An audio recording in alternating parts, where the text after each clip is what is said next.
Okay, we are going live at the moment, just waiting for the signal that is live. And welcome everyone.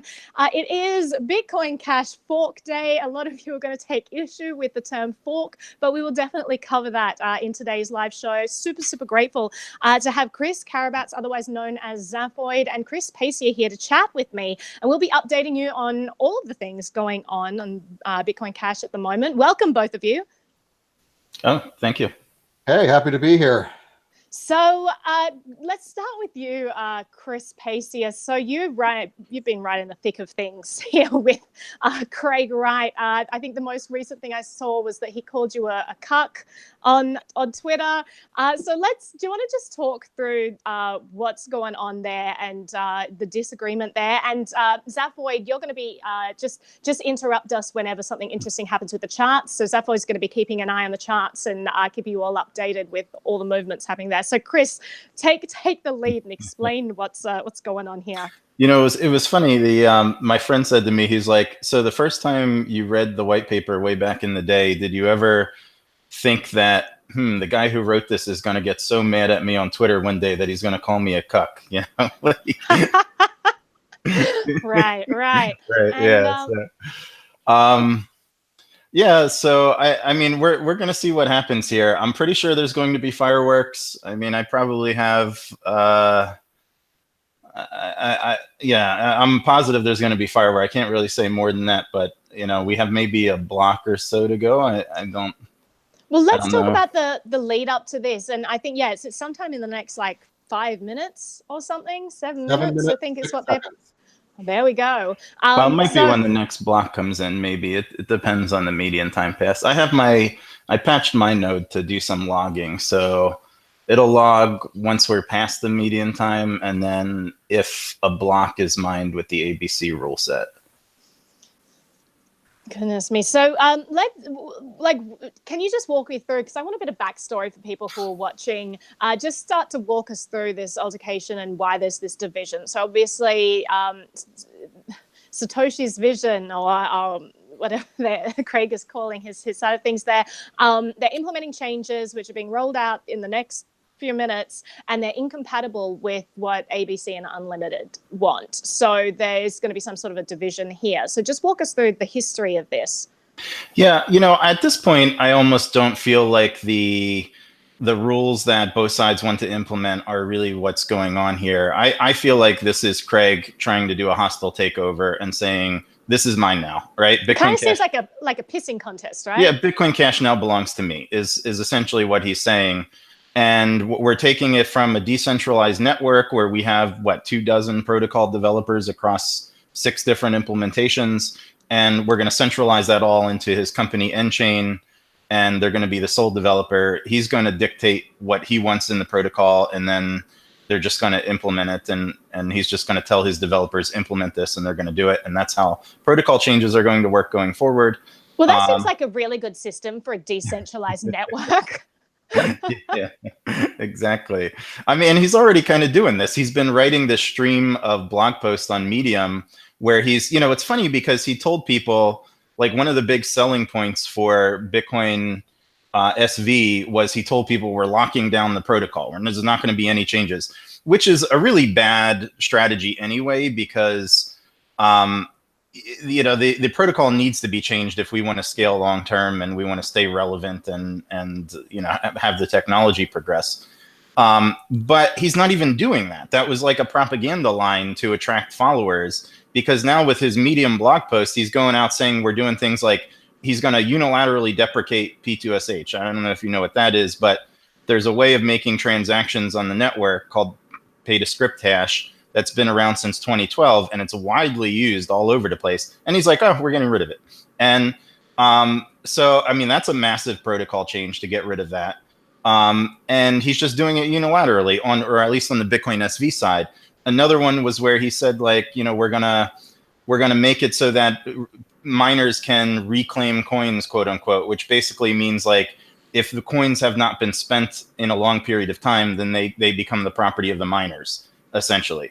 And that's a massive protocol change. That's not not in the white paper. That wasn't in the early versions of Bitcoin. That's not locking down the protocol, you know. Also, I really don't understand what he's doing there. Like, so coins that haven't been spent, so he's discouraging savings, or I don't really understand. So there's this really bad it's a really poor understanding of economics. Like he holds this view that like when coins go out of circulation, this is somehow bad for the economics of it, right? And this is completely contrary to what the actual Satoshi said back in the day when he was asked about this. Satoshi said, well, you could all it does is make everyone else's coins slightly more valuable, so you could think of it as a donation. And it's completely contrary to Craig Wright, who thinks that lost coins somehow blow up the economics of the system.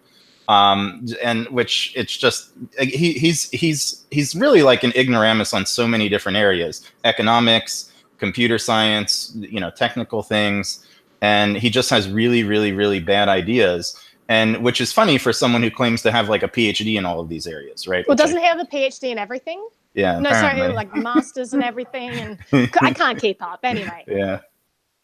So what changes, can you walk us through the changes that Enchain is trying to implement in this split that's happening today? Hold on here. So the last block was mined a little bit ago, and that one did not activate it, it looks like. Okay. Yeah. T-minus 2 minutes and 30 seconds. Yeah, so it'll probably be the next block that activates it. Yeah, we've only had a few Bitcoin Cash blocks this last hour. It looks like nobody's spinning up their hash rate on the Bitcoin Cash network until this happens. Okay, Yeah. so just a question before we go into like the changes and we talk through those, like our predictions for what's going to happen in this next block. So there's been a lot of trash talking on the internet between both sides, a lot of threats made, threats about blowing up the entire network. You know, what are we going to see here? It seems like an incredibly vicious hash war. Yeah, so there's a particularly, I mean, maybe clever attack that Craig Wright could do where he can, if he were to 51% attack both chains immediately starting after the fork, he can technically, both his chain and the ABC chain, he can technically mine blocks that are compatible with both sets of consensus rules. He has to craft the blocks real carefully, but he can mine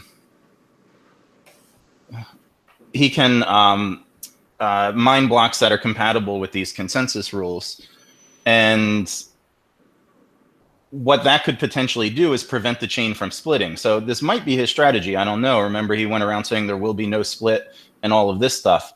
So I think the number one thing we need to do on the Bitcoin ABC side is force a split, right? We have to see a split as soon as possible. We can't let Craig, you know, prevent the chain from splitting, you know, for as long as he wants. So that's going to be the thing to look at, like right off the bat, is whether we can force a split. It's sort of like what's happening in America in politics. Like, let's just force everyone who hates each other to live under the same rules as everyone else in this big unhappy family.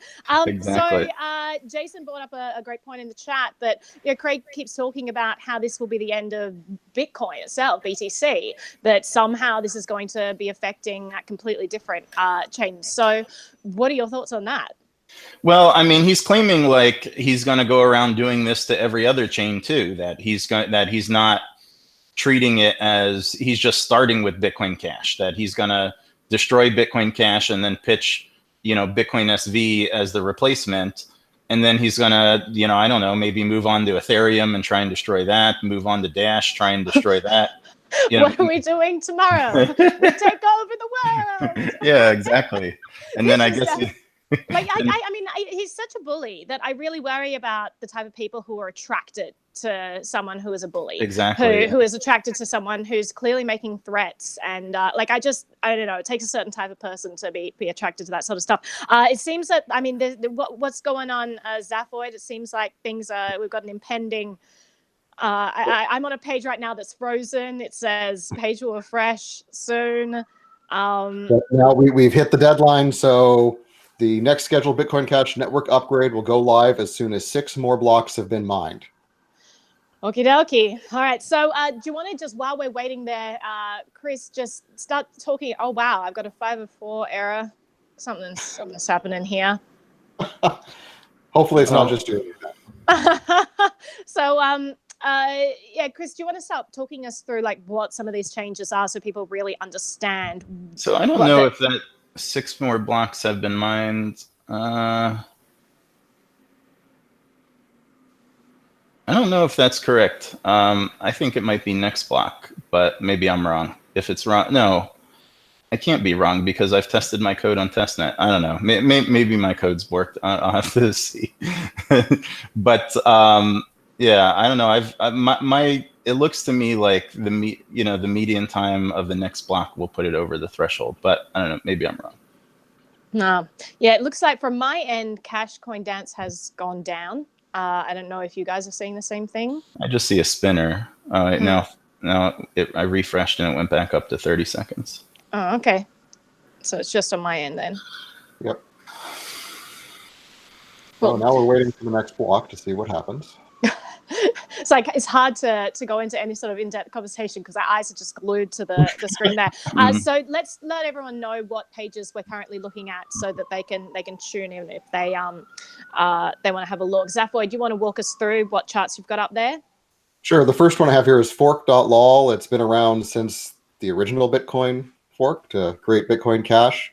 And I'm watching this one because I'm expecting Bitcoin hash rate to go down and Bitcoin Cash hash rate to go up as Roger and whoever move their miners over to this chain to counterbalance our favorite person's majority of hash rate right now. Cash.coin.dance is a great place to watch. It has different consensus metrics on the status quo versus Bitcoin Unlimited, Bitcoin ABC, which are on the same side of this particular game, and Bitcoin SV. As you can see, the Bitcoin SV estimated hash rate is quite a bit of the majority, thanks to CoinGeek and SV Pool and whatnot. But the nodes strongly support the others, and the companies slightly support the other. Yeah, you're not going to see immediately any of these metrics show a change in hash rate because the hash rate's measured over, by block basically. So, so it's going to take a number of blocks to mine before the metrics start reporting changes in hash rate. Yeah, but we will see blocks moving quicker on the Bitcoin Cash network if their hash rate picks up, theoretically. And I'm also hashwars.cash is okay. It does load. Hashwars.cash shows the number of nodes supporting each of the various sides of things. Of course, Bitcoin Satoshi's vision is represented by the dark side. It's just going to metric on number of nodes. And then I'm also looking at the Jockin's Bitcoin mempool statistics, which should show us if there's a mempool spike on any of the Bitcoin various forks, either Core, Bitcoin Cash ABC, or Bitcoin Cash SV, which could be indicative of an attack or something going on. And if we look at I have Craig's Twitter account up, as well as Roger's and Jihan's.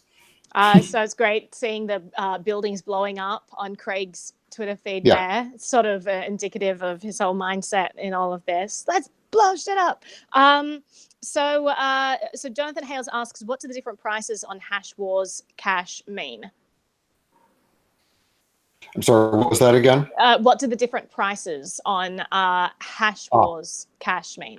These prices are coming from Poloniex because they did pre-trading on BCH ABC and BCH SV. Though I believe that they have shut that down now, just like Coinbase and several others have. Right. Yeah, it's hard to know what's going on with the price right now because everyone's sort of halting and taking snapshots so that they can, like, depending on what happens, service both coins. Some sites are letting the market decide. They're not favoring one or the other. They're going to, let consumers decide there, which is good. But currently on CoinMarketCap, we've got $430 Bitcoin Cash, down 5.69% in the last 24 hours. So I mean, I think they stopped trading a few hours ago at Coinbase for Bitcoin Cash. Yeah, I think so. And so how long, I mean, is there a time estimate on how long we're going to start to see movement and know, like, what's going to happen. Like, could we be live streaming for like the next 12 hours trying to like figure this out? Like 24-hour live stream where we're just looking at charts. Yeah, I mean, if Craig has the 51% attack, then maybe. But if we can, force a split, I think we'll know pretty quickly whether we can do that or not. Right. All right. So let's, Zafwad, you keep looking at this, and Chris, I'm going to go back to you, and just while we're waiting, if you wanted to just talk us through what some of these changes are, if you can get your mind back there with all of these charts going. Yeah, I mean, what I've been kind of, the way I see this, from not necessarily from the standpoint of the changes, but this really to me is kind of like a battle between voluntarism versus authoritarianism. So it's on the one side, on my side of the chain, I'm willing to say, look, I don't mind if people on the Bitcoin SV side want to use Bitcoin SV. Great. Use Bitcoin SV, create Bitcoin SV. I don't even care if they want to compete in the market for the Bitcoin Cash name. I know the Bitcoin core people really didn't like Bitcoin Cash competing for the Bitcoin name. I don't really mind Bitcoin SV competing for the Bitcoin Cash name if they want to do that. But I'd rather it be settled in the market with whose product is better, basically, who's put out the better software, whose coin has better properties, has more users, that sort of thing. But so I'm completely willing to live and let live, right? Let the SV people have their coin. And if by chance they are better in the marketplace, then I guess I'm wrong. But they're not willing to give us the same amount of respect, right? That they basically said, we don't recognize your right to exist, essentially. That your chain has no right to exist, and we're going to attack you until the chain that you want to use no longer exists, which is completely the opposite of what we're doing, right? So this is, again, I'm completely willing to just live and let live and let people use whatever they want, and they're not willing to do the same. They're not willing to provide us with the same amount of respect. They want to attack us into oblivion. And then bizarrely, they think after they attack us into oblivion that we're just going to want to use the coin that they created, right? Like, there's no way I'm going to touch that with a 10-mile pole. And, like they're under the delusion that people are just going to say, okay, Bitcoin SV, let's all use that now. No, I'm not going to use it. I mean, if Bitcoin Cash, if the ABC side ceases to exist, then, I'm just going to, I don't know, go work on something else. But I'm not going to work on Bitcoin SV. I mean, there are a lot of people in the space who feel the same way. They like Bitcoin Cash for whatever reasons, and just having Craig being this really toxic person in the space with this very authoritarian attitude that's the complete antithesis to Bitcoin. They just don't want to be a part of that. That's not why people got into the space. We want voluntary money. We like money because it's not fiat, because it's not by government decree or Craig Wright decree. We want to use it of our own volition. So I think that whole rhetoric about we're going to sue you, we're going to shut this down, we're going to blow everything up, it's my way or the highway. Yeah, I really dislike all of that as well. Yeah. How's things going, Zafwad? Quiet on the home front right now. Quiet on the home front. Not seeing block times rapidly increasing or decreasing. So we're waiting. We are waiting. So Chris, this all came about because nChain wanted to implement changes that the rest of the network didn't agree with. So can you walk us through some, go in more in depth? You've already mentioned what some of those changes are, but talk a little bit more about that. Yeah, so there was one change that was completely not controversial in what I would say the Bitcoin Cash community at all, was the check data sig, which this just adds additional functionality into the blockchain. And, things like you could there are interesting things that you could do with this check data sig. Like forfeit transactions, things that can make like zero comp possibly a little more secure, some interesting stuff. And so this was non-controversial at all. The only controversy that surrounded it was, there were some people who wanted to see it get in last May, and then we delayed it to this hard fork just to make sure we got the spec right. That was like the only controversy at all. So that one, Craig basically decided that somehow this like violates one of his patents, because he's got like patents on like the same thing. So he said we can't allow that in the chain, because obviously if he allows that in the chain and people can do for free what he was planning on charging licensing fees for, you know, he feels like this is like treading on his turf. And of course, you know, my view is that patents are wholly illegitimate altogether. Absolutely, and we've had discussions, Gene and Jeffrey, if you guys wanted to check out that, talking about IP in general. It is kind of crazy for me, someone coming into the space. Like, there are lots of people in the blockchain space with patents. Generally, they're defensive patents, because you want to safeguard yourself, but then also say, hey, anyone is free to use this. We just don't want someone else to patent it and us to be sued. And what Craig is doing is saying, we're absolutely going to attack people if you don't to our line. Like, anyone who uses it for Bitcoin Cash, and that's my version of Bitcoin Cash, is fine. But that basically means, like, anyone who agrees with what I'm saying is fine, and I'm going to try and destroy everyone else, and it's really awful. So one question I had, Chris, was if somebody wanted to force a chain split right now, how would they go about doing it? Well, just need more hashing power than Craig. I mean, we have to mine a block that contains like a check data sig opcode, or either that or a out of order transaction, and that would do it. But there's still a risk that even if we mine even if we do that, Craig could still potentially 51% attack later and unfork the chain by like wiping out our blocks and then replacing them with his, right? That's how a 51% attack works. So even if we do fork the chain, it's not guaranteed to stay forked. So we'll have to keep an eye on that too. But I think there's a good chance if we do fork the chain, then it'll stay forked. Right. So still waiting there. So the other change was this canonical transaction ordering, and that one was more controversial. But you know, at the end of the day, everyone just kind of got behind it and said, look, you know, if it's either accept the canonical transaction ordering and rally around that, or support some centralized shitcoin run by Craig Wright, you know, it's an easy choice, right? So. Yeah. There are plenty of centralized shitcoins out there to choose from. I still don't understand why they'd go to Craig's one. So let me just pull up these so I make sure that I'm looking at what's going on here.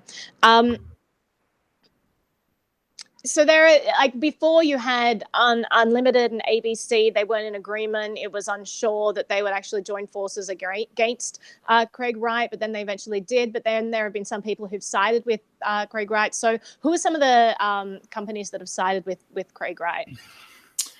Only the ones he's funded. That's it. I don't think there's any that he hasn't given funding to. And there are a handful of very small startups that have taken funding from him that are siding from him. And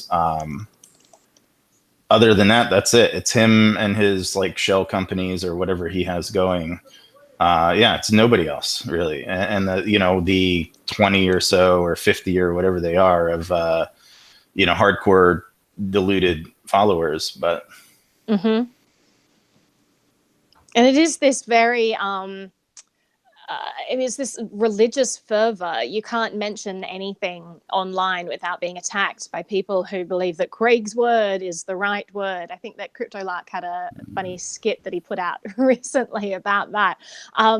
It's like, I love the idea that Satoshi is anonymous. I think when you have a central focal point, they really can be deified. And I think that that's dangerous because we're human, we're all flawed, we make mistakes. Satoshi made a lot of mistakes in the initial white paper. There were signposting errors. There were lots of different like small things. And so I think that saying, oh, well, Craig is Satoshi and we're going to hold up his word as the gospel is just this really dangerous territory, and kind of goes against this this decentralized ethos of Bitcoin, especially when the ideas that he's propagating are all about centralization, all about garnering more control. Mm-hmm. It's makes me very sad to see that in the crypto space.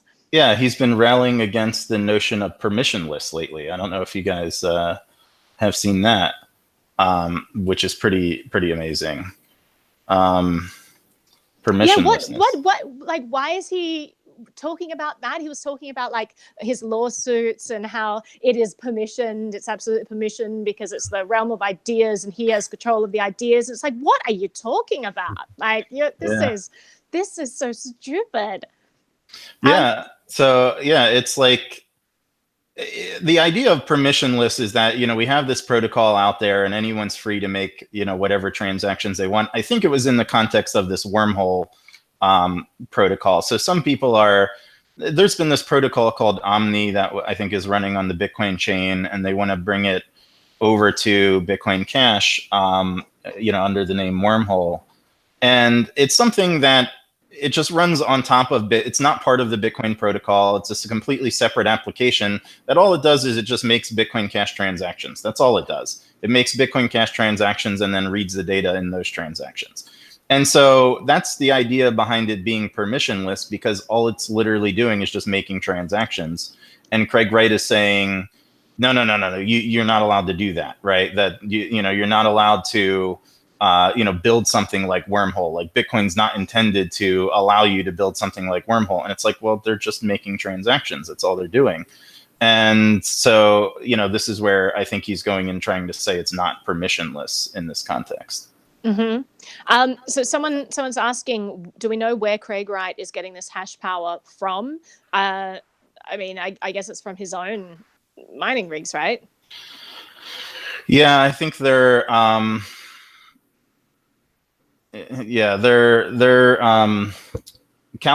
his buddy Calvin's a billionaire. Yeah, I think I did mess up this accounting here with the timestamp. Yeah, it's like, looks like there is 5 more blocks to go or whatever. Okay.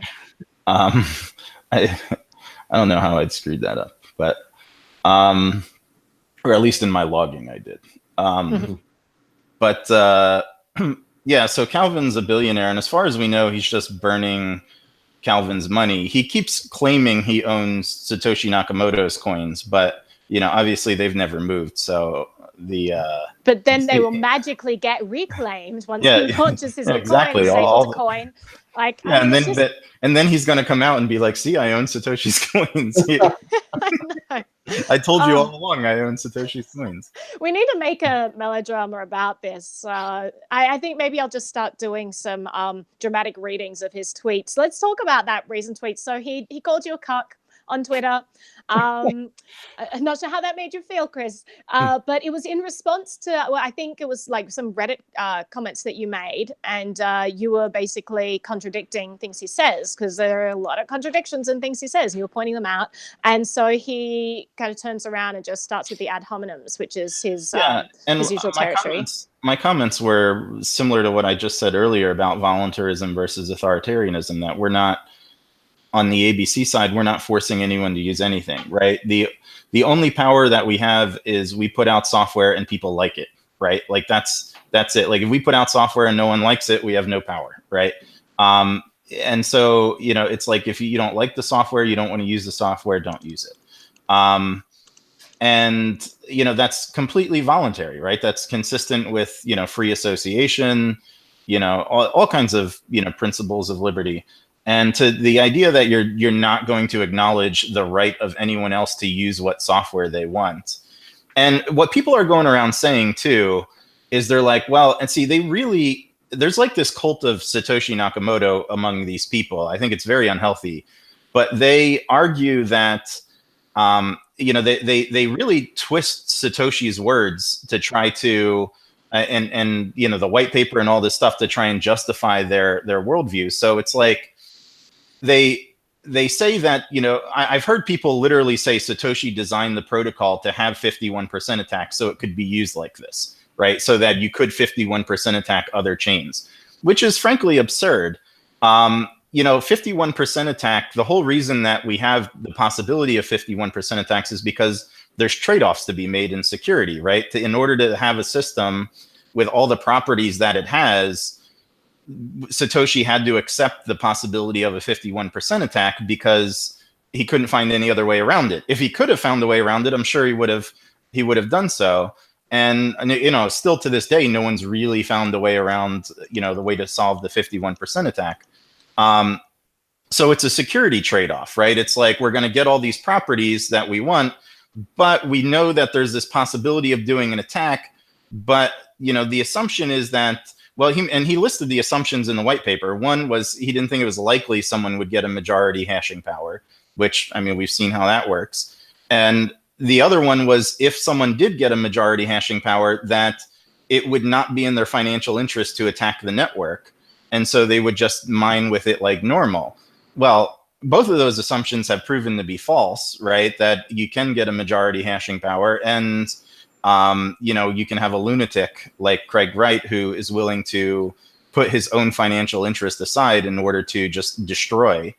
And people were always worried about that from the beginning, right? People were always like, we have these two assumptions and they're reasonable security assumptions, but they're not bulletproof security assumptions. So, really from the very early days, people were trying to find alternatives to proof of work and alternative consensus systems that didn't have this gaping vulnerability, because the worry was always one day in the future, it might come back to bite us. And maybe that day is here. We'll have to see. And I think that for, other coins too, that are based on proof of work, which is most of them, I think, that should be kind of like a warning shot, because, it's not impossible for someone to get 51% hashing power, and it's not inconceivable that they would be malicious. And, if you look at Bitcoin, granted, I don't think Craig has enough money to acquire 51% of hashing power on the entire Bitcoin network, although maybe he does. He hasn't, from what we can tell, I don't know how much resources he's actually exhausted acquiring all this hashing power, but I doubt that he spent, half the Bitcoin Cash market cap to do so, right? What's the Bitcoin Cash market cap? It was let's have a look. It's 7 billion. Right, I don't think 7.5 billion. Yeah, I'm pretty sure he didn't spend $3.5 billion acquiring this hashing power, right? So for some fraction of the overall market cap, you can acquire half the hashing power. And if you look at Bitcoin for some fraction, it's less than 100 billion right now. So for a fraction of that, you could probably acquire half the Bitcoin hashing power. Right. So, it's not, I don't know, it's not good. It's something that we need to work on in the future. And there's a good amount of research going on too. There's things like this avalanche consensus algorithm, which is pretty interesting. Let's talk about that in 1 second. Zaphoid, it looks like 2 more blocks were mined, and one by SV Pool, the other by CoinGeek. Is that right? That makes sense. What do we have here? Yep, and smaller blocks, no split yet. No split yet. 4 more blocks, according to this site. All right, so just keeping people updated there. So they're both Satoshi's Vision blocks? Well, they're both blocks that work with the consensus for both chains. Okay. Interesting. So it's not it's just they still have, at least according to this, 72% of the hash power. So they are more likely to be finding blocks. Mm-hmm. Okay. So Chris, you want to go back to what you were just about to launch into there? What was that? I forgot already. Oh gosh. You were about to talk about, can someone in the chat let us know? We were talking a bit about, 51% attacks and how we're going to address that. Oh yeah. So there's algorithm. Yeah. So the Ethereum has kind of like been pioneering research into proof of stake. I don't follow that too closely, but potentially if that could be made more secure, it's conceivable that it would be harder to acquire 51% of the stake than it would be to acquire 51% of the hashing power. I don't know that for sure, but you know, and there's other algorithms too, like Avalanche, that is like a different type of consensus algorithm that doesn't so Avalanche also requires some kind of Sybil resistant mechanism, possibly like proof of stake as well, to work with it. But in other words, there's still a lot of ongoing research in these areas. So I don't know if we've really hit the best that there is with proof of work, and especially the amount of energy expended in proof of work, you know, has always been a main driver for people to do this research. But it's also partly because, you know, there's worry that exactly what Craig is trying to do could happen, you know? Yeah. So I have a question from the chat here about why we're waiting for 6 blocks. Like, what does that entail? Is that just waiting for like confirmation, or what's the 6 block mark? It's just the way the time activate. It calculates median time based on like the median of like the last 11 blocks in the blockchain. So the hard fork was based on a timestamp, and so you just need that median time to go. Yeah. I see. 6 blocks helps guarantee that all the nodes are past that timestamp by the time the new consensus starts happening. Yeah. So my time may not be the same as your time. So Kieran says that Bitcoin block timestamps lag behind by an hour, so we're actually about 35 minutes away. Is that correct? The median time does, yeah, not the actual timestamp, but they count. So they have a timestamp, and then they have this concept of median time, which is the median of the last 11, which is done to try and like even it out. Right. I was not aware of that, so yes, that's probably why these 6 more blocks are being waited for. Yeah. Yeah. So Llama just brought up the super chat. So just to remind everyone, I do have the super chat option there if anyone wants to use it, just to let you know. But thanks so much for chatting, and your questions have all been great.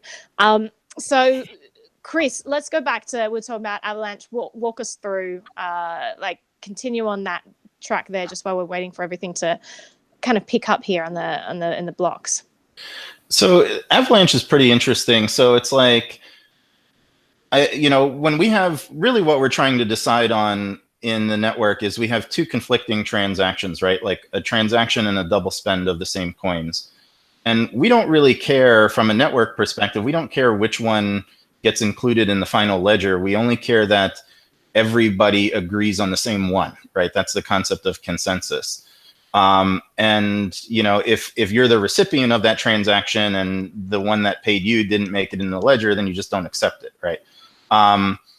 So what Avalanche does, you can imagine like a whole bunch of people in a room, and we're trying to decide, do we include transaction A or transaction B? And then the way we're going to do this is you're going to randomly pick, let's say, 8 people in the room, and you're going to ask them, which do you prefer, transaction A or B? So everyone's going to start out with an initial preference, usually whichever one they saw first. And if, let's say you start with A, if you poll these 8 people and the majority say A, then you stick with A. But if the majority say they believe they're with B, then you're going to flip and you're going to set yours to B. And that would constitute like 1 round.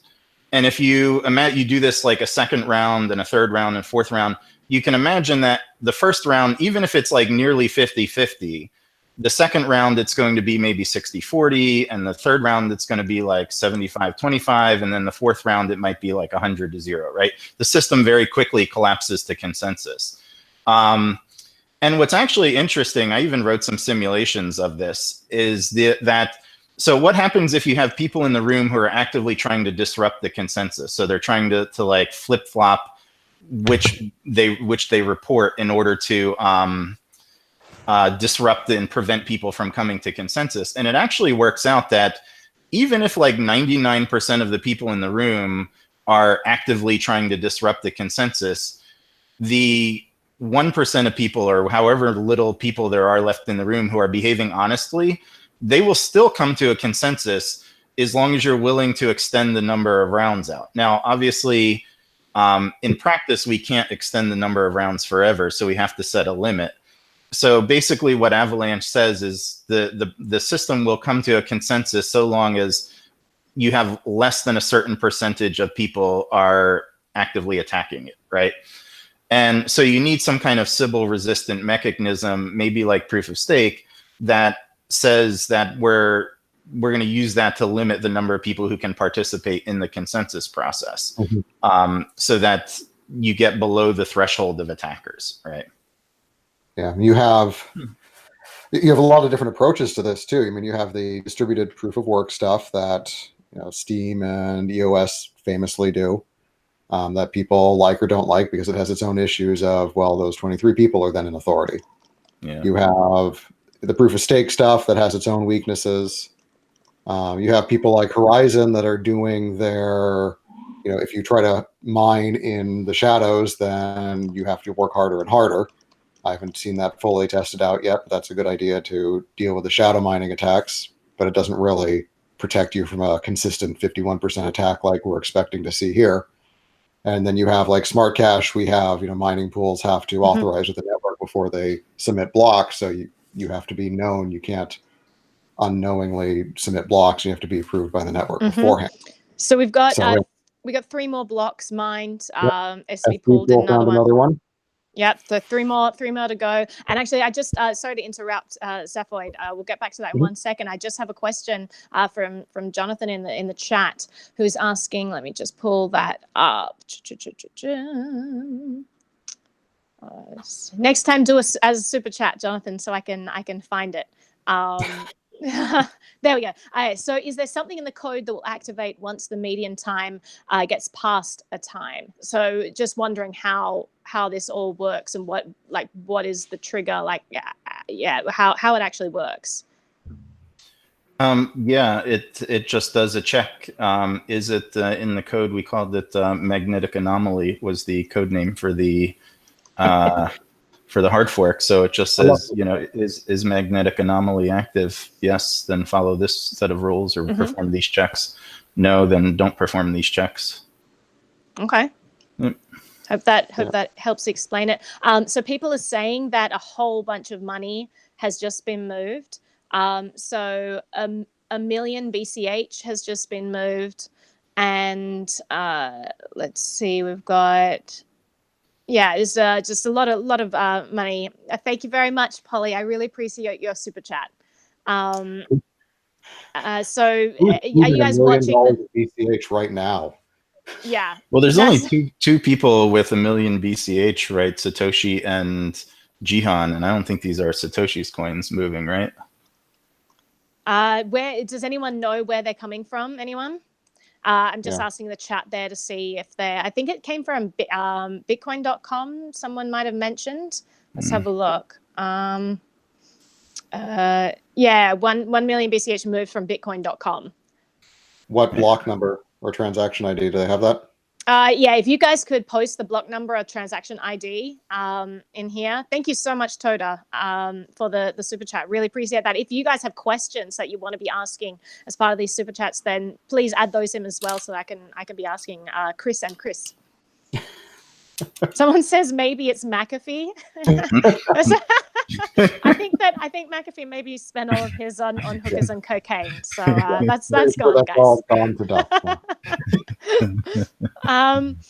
So did you see McAfee sent an email to Jihan recently? Like, he's like, "I'll go to battle with you" or something. I like that. If in the apocalypse comes, McAfee is someone that I want around. I feel like he knows what to do. I'm just like, I'm keeping that guy close by. Either I'll become king of the world or I'll be killed very soon after. So people are asking, people who are just joining in now, they want a recap of what's going on. So basically we're waiting for more blocks to be mined. Actually, Chris, you want to just walk us through it so that people who just joined get an idea of what's happened so far and what we're waiting for now? Yeah, it looks like there's just 3 more blocks left to go before activation of the hard forks. And so I guess that's when we would expect to see some fireworks happen, if they are going to happen. It would probably be then. Awesome. So just a quick update for all of you here. Okay, yeah, so 3 more will mined, and people are just updating us there. And just switching over to the Hash Wars page. If you guys didn't see that, I'm just going to post a link in here. It's pretty funny. So I posted this at the start, but it's we're looking at a bunch of different charts on here that are keeping you updated. Hash Wars looks at the number of nodes. And Hash Wars is just pretty funny. So just posting all these links in here so that you can see what we're looking at right now. And then Zapvoid, you've got all these charts pulled up at the moment. Do you want to post links in the chat as well for what you have? Yeah, let me post everything. It looks like you got the good 3 ones. Yeah. I've also found forkmonitor.cash looks pretty good. Okay. Supposedly it's detecting if there's a chain split, so maybe that'll be useful. Mm-hmm. And I can't post all... Oh, look, I can post clicky links. Thank you for letting me. Okay, so right now we're just wondering whether or not there's going to be a chain split, whether or not there is going to be no split. And explain, so Chris, explain to people why you think it would be preferable to have a chain split. Obviously, if people disagree, it seems stupid to force them to exist under the same rules. If people want to split away, obviously it seems like what Bitcoin was designed for. But yeah, exactly. And it's the only way there wouldn't be a split is if Craig does a 51% attack, right? So, I mean, we obviously don't want that to happen. And if he were doing it, the strategy could just be 51% attack until people on the ABC side just kind of give up. And then I guess at that point, once he's like convinced that we've given up, then he's going to activate the Bitcoin SV rules, which would technically trigger the fork. But I think he's hoping that everyone would have waved the white flag by then. So at best, he can delay the fork. He can't like permanently prevent it from happening. Or he can't as long as he wants to activate his consensus rules, right? So, either, he delays it, and then I don't know if he can do that. Like the plan is to try and like hold out until like we give up. I don't think he's going to be able to do that, but we'll see. Right. Yep. I did just pull up that block, and it looks like a whole bunch of Bitcoin Cash was moved. And do we know anything about where it was moved to, or?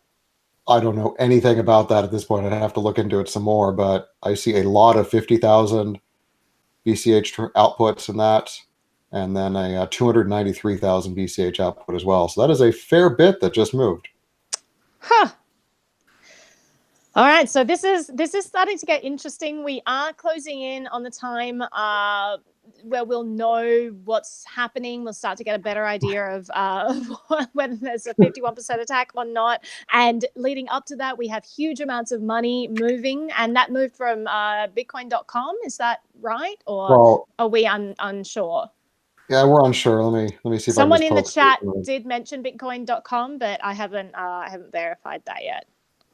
Yeah, I'm just looking at the inputs now, and this one address has moved a fair bit of Bitcoin Cash, but this has moved in mostly today. There's a lot of movement today there, so I'd have to dig in a bit more to figure out if I could identify where it came from. So Avanish says that the best thing for Bitcoin would be if ABC and SV kill each other, and if Roger comes back to Bitcoin. Who agrees with that? That seems like a very right now it seems like the best thing for the space is just to have competition in the space and not to have some megalomaniac kind of threatening to blow up the entire thing. So that would be my ideal right now. I agree. I mean, I think, given the way that we're in this like bear market in Bitcoin and fees are reasonably low on Bitcoin right now, there could be like a piece, if people rejoin Bitcoin, but it would not last very long, right? If it ever got to the point where it was like last December and fees blow back up to like $30 on median, and it was like 100 on average, Yeah, I can't see the two communities ever, like, or Roger, or, anyone else ever agreeing with that. So you just be right back to where we are now. I mean, when I interviewed Andreas not too long ago, talking about the split and talking about all the politics that happened there, and his point of view was that he said that when it comes down to it, I mean, there are all these different scaling solutions, and ultimately they're probably all going to be used. And what the big divergence was just who's got implemented first. It was really just a big pissing contest, and it was all about egos. So I don't see, like, if people join forces again, I don't see that going away. You have a space with very smart people who are competing for what they think is the right thing. Sometimes it's better just to say, okay, well, everyone go off, have healthy competition between the two of them, and see who comes up with the best product. And so what people are saying, what some people on the SV side have said is they're like, well, we only want to have one money. We don't want to have like a bunch of different coins. And it's like, yeah, but the market, there's this thing called the network effect, and the market does tend to consolidate around whatever works best. And we've seen from time to time historically, before fiat money, we had, different commodities were used as money, and the market, it would use one commodity for a little bit, and then it would switch to some other one once the other one worked better, right? And so it wasn't,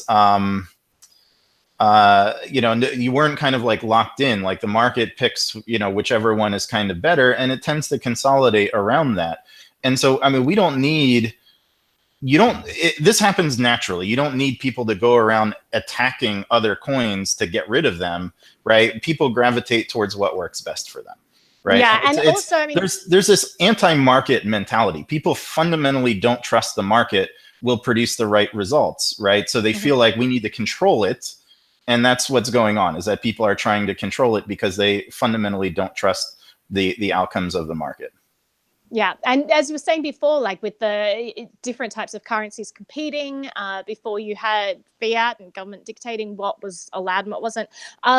I mean, now it's actually easier than ever for us to have competing currencies. Before, we were limited by technology. We actually had physical goods. It was very difficult to have like 7 different pouches on you, and in one of them you got the copper, and one of them you got the gold and the silver. Like, I mean, you're going to get, it's kind of like ancient CrossFit, right? Just carrying around all the gold coins. But these days, if you have a wallet where you have all of the different currencies that are very liquid and very easily tradable with each other, there's absolutely no reason why you can't have competing ones and have a wallet with, what's operating under the hood is that it's just choosing what's most profitable for you to be spending at any moment. It's just so easy with. Sorry, go ahead, Chris. Yeah, up here, I mean, we have some guys who've worked on this like AnyPay point of sale software. That's, I don't know how widely used it is outside of New Hampshire, but a lot of businesses in New Hampshire are using it. And it's, I mean, it's like, okay, you want to pay in digital currency, you just touch the screen and pick which one you want to pay in, right? It's pretty cool. So, I mean, it's not much friction there for any of the sides. Yeah. So we have another block mined. Zaphoid, you want to jump back in? And Yep. Looks like it was mined by bitcoin.com. So go them. But we are 2 blocks away from the new consensus. So, and so we have everyone in the chat. Like, I feel like we're behind in updating people with this. So just keep an eye on the chat because everyone is letting you know about these. But Zapboy, feel free to just kind of interject as soon as you see something. You could just cut us off and hop straight in there, so that we can let everyone know what's going on there. So I'm going to put the links in there. NT Productions is asking what we're looking at, so I'll just post them again so you guys can see which charts we're taking a look at. People are saying that the Bitcoin Cash price is plummeting, but I'm interested in knowing where they're looking at that, because my understanding is that it's really halted at most places. People aren't trading it right now. Well, what's interesting is this seems to be taking down all prices, right? Yeah. I mean, look, also, I mean, I don't know if that's really this is doing it, but that's a great question. So Chris, so Zaphoid and I actually hopped on a call yesterday. We posted a video because Bitcoin plummeted by $1,000 in a day, which was pretty dramatic shift. And we were just speculating about what that was from. Obviously, we thought maybe Craig Wright and all this debacle and the fork had something to do with that. Maybe we were looking at futures markets. Maybe that had something to do with the plummet. How much do you think that the price of Bitcoin is actually affecting the price of Bitcoin Cash is actually affecting the price of Bitcoin right now and the other markets. And so before you answer that, so Ravencoin sucks balls sent a super chat saying ASIC rules decentralization is trash. I have to disagree with you there, but I really appreciate you sending the super chat. But I disagree on all accounts. But please feel free to fight back with me in that super chat. So go ahead, Chris. So I don't think I'd be surprised if it was zero. If it was zero of the dive is caused by this. I mean, you have to again, I'll say what I said earlier. We have two fundamental assumptions behind proof of work. Is one, I mean, it's supposed to be difficult, if not impossible, for someone to acquire 51% of the hashing power. And the second is, if they did acquire 51%, they wouldn't use it maliciously. And those two assumptions are being tested today. And you could say, well, it's only because Bitcoin Cash is a minority fork on Bitcoin and it's using the same hashing algorithm on Bitcoin. And so, the hash rate is a lot lower on Bitcoin Cash, which is true. But I mean, if it can be done on this, it can be done with just a little bit more money on Bitcoin, So it's the only difference between this happening on Bitcoin Cash and this happening on Bitcoin is the money, So do you think that this is testing out both systems right now? I mean, that's kind of what Craig's been saying all along. Is going to start with Bitcoin Cash and then is going to work his way through the other coins. So do you think that this is maybe if he succeeds in this, then this is a sign of what we have to face going forward? Maybe, yeah. I mean, and you really did have to question Craig's motivations here too. It really doesn't. I have a hard time thinking he's really just in it for his software, right? I don't know, maybe this is tinfoil hat conspiracy, but there might be some other motivation to destroy all this stuff, because God knows there's enough people who don't like it. Yeah. It's I mean, it seems like there are lots of things happening there. So let's say that he succeeds in this and he trashes Bitcoin Cash, that he moves on to other coins and is able to commandeer other coins as well, and has a large amount of control in the system that no single person was ever meant to have. On the one hand, it's okay, so you might have just destroyed cryptocurrency, because who's going to use a coin that is co-opted by someone? The whole point of this is that it's not controlled by someone, that it's distributed. But on the other side of things, I mean, every time the system faces a test like this, it becomes stronger and more robust. So if the system is able to pull through and remain decentralized, or maybe it forks off and people just move to a different coin that hasn't yet been co-opted. I mean, I just feel like the system gets more robust when it has to deal with things like this. So I'm actually kind of glad that it's happening now with someone who I think is going to be largely incompetent, so that we can kind of test it and we can get a stronger network and be more robust going forward. Yeah, I agree in that the concept of 51% attack has been going around the alts for the last year. I mean, you had Bitcoin Gold get hit, you had Zcash get hit, you had several of them get hit, and that was only going to get worse until somebody solves that problem. Yeah. And this is really bringing that to the forefront of everybody's attention, because in the long run, this is a solution that has to be answered. I mean, we don't want some evil supervillain to show up 20 years down the line and somehow manage to get enough hashing power to take down the one and true cryptocurrency that is surviving then. Right. Yeah. It's interesting because we, in our traditional financial markets, we are used to some disruption, some slowness. We're used to the internet affecting how fast we can spend money, and we've come to accept it somewhat. And it seems that we've assumed that cryptocurrencies will just somehow magically solve all those problems and not have those issues, when, we're just going to have to deal with the same sort of things in crypto and be able to accomplish our decentralized dreams, despite the malicious people out there. Yeah, but what's so great about that is that you have all these different people competing on what the best way for that is. So Horizon's got their version, which seems really interesting, but that requires I mean, I really like what they're doing. You got Veriscoin that has something else. They've got like a mesh of proof of stake, proof of work. They've got some interesting things there to try and secure the system. So, I mean, I love that there are all these different people competing on this playing field. And so I've got a super chat here from Hosting. I'm not sure that's your real name, Hosting, but there we go. So Bitcoin SV doesn't fit into Coinbase's digital asset framework. Bitcoin Cash does. But if Bitcoin SV damages Bitcoin Cash enough, both get dropped. So that's actually an interesting point. What do you guys say about that? I'd have to review to see where SV doesn't fit into the digital assets framework. I'd like to see more. But, I mean, I don't... Yeah, sure. Yeah. Well, I mean, I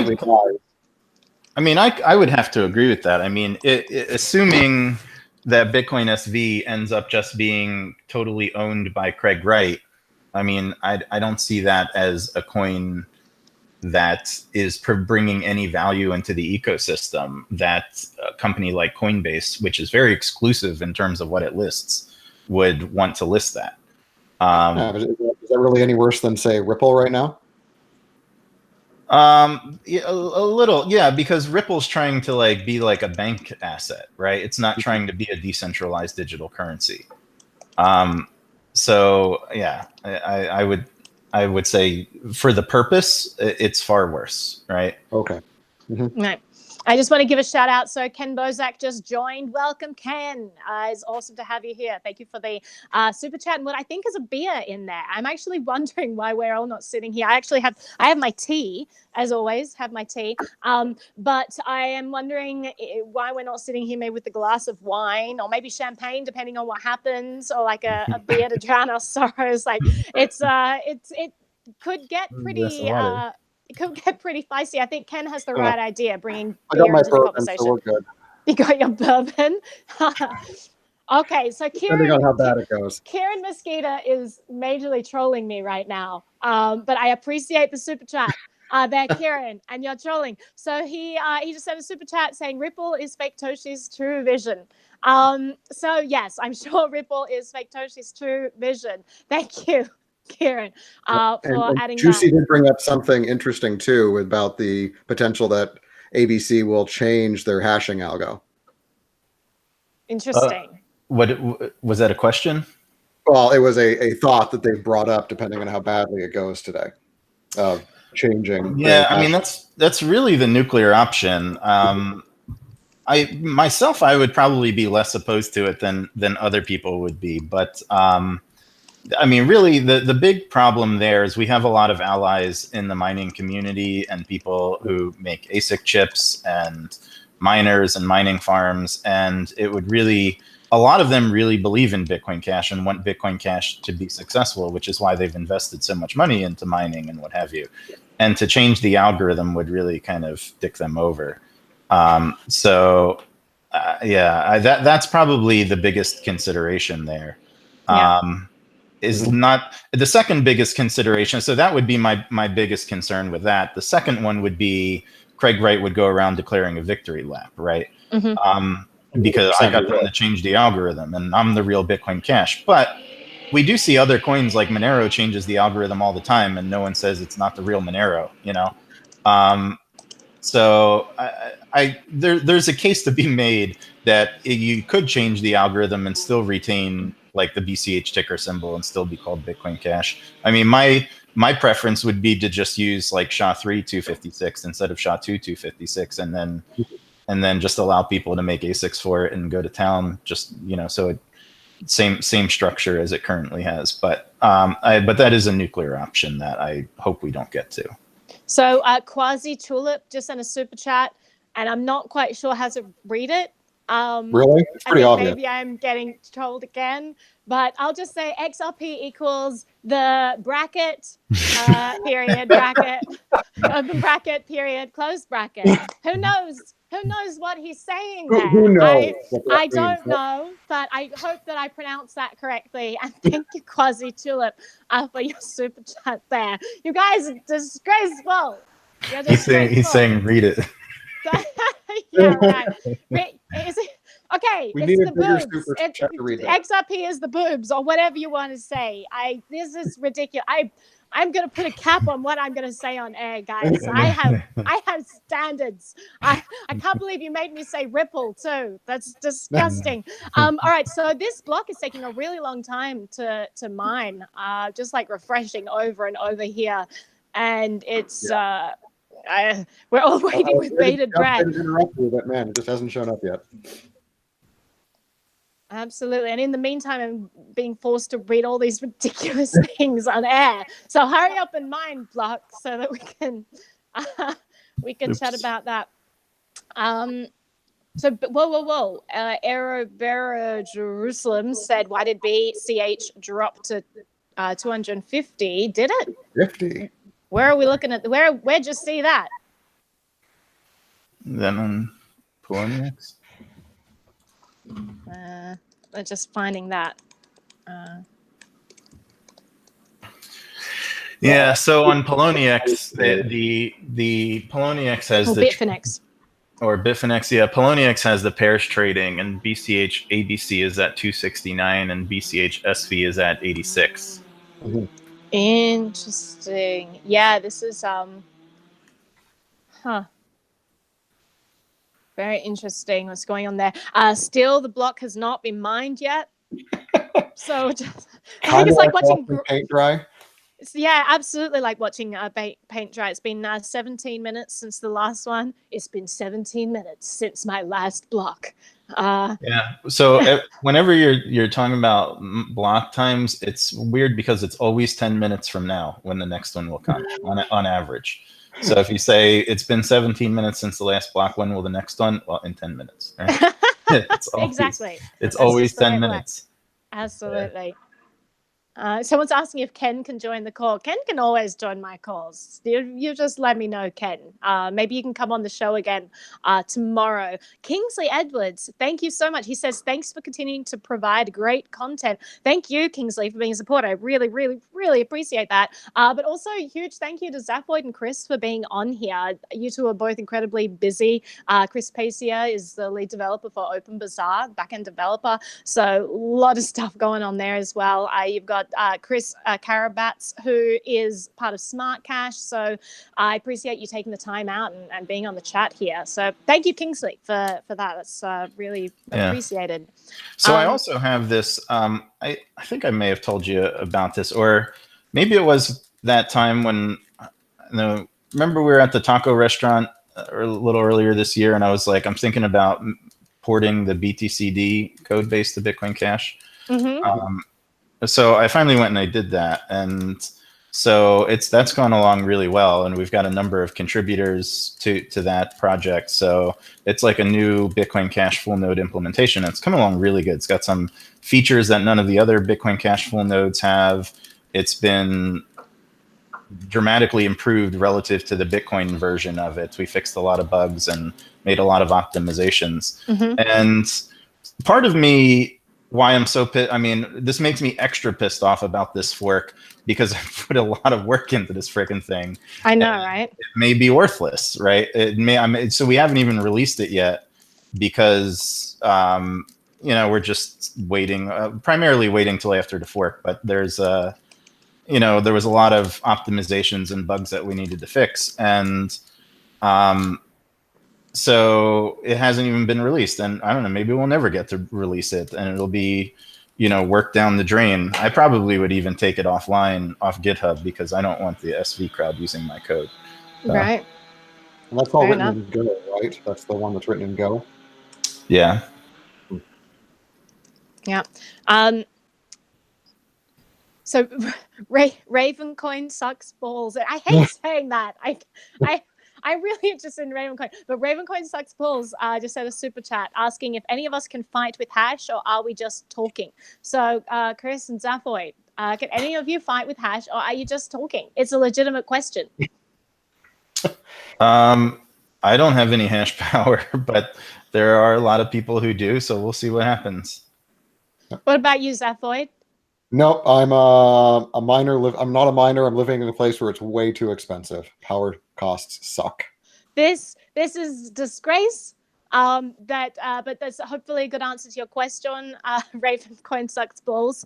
They are just talking, so I hope we're all cool with that. But they're also super smart, so I'm quite appreciative of them talking and walking us through all the things going on with the fork and all of the changes that have been implemented. Oh my gosh! So apparently another block was just mined. Zapoid, walk us through it. It's not up on any of mine yet.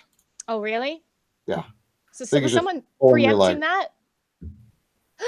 No, I have a block mined. Well, apparently my things are 1 minute by via BTC. There we go. So I need to be watching this one more. So can you send what's the link to the one that seems to be faster? The Explorer that I linked to earlier seems to update a bit faster. Send that one more time, and I will. I'll post that. And what's that link one more time, Zapoid? Oh, I just put it in the chat. Oh, you put it in the chat? Awesome. Yeah. And now fork monitor to cache has it up. Here we go. And my cache.coin.dance is just slow at refreshing. It seems like it is. So I didn't get that link anywhere. Am I missing that somewhere? There you go. It's the explorer.bitcoin.com/BCH. Explorer. I sent it to you in our little chat and in the... Oh, our little chat. Got it. Dankeschön. Yes. So one of the things we didn't mention was the replay protection. So assuming we do get a fork here, trying to make a transaction that does not allow for replay on the other chain can be a little bit difficult. But some people they've come up with a pretty clever way of doing it. So there are some, how people have created faucets in the past. Mm-hmm. So they have a couple of faucets where you can, I know one of the miners has, I think BTC.com has a faucet where you can go and they'll send a small amount of Bitcoins that they mined after the fork, which would be, those Bitcoin Cash would be invalid on the SV side of the fork because they came from the miner, right? So they'll send you a little bit of coins from the miner into your wallet, and then if you just flush all the coins from your wallet in a single transaction, then to another address, then that would be invalid on the Bitcoin SV chain. So that's kind of a way of getting easy replay protection.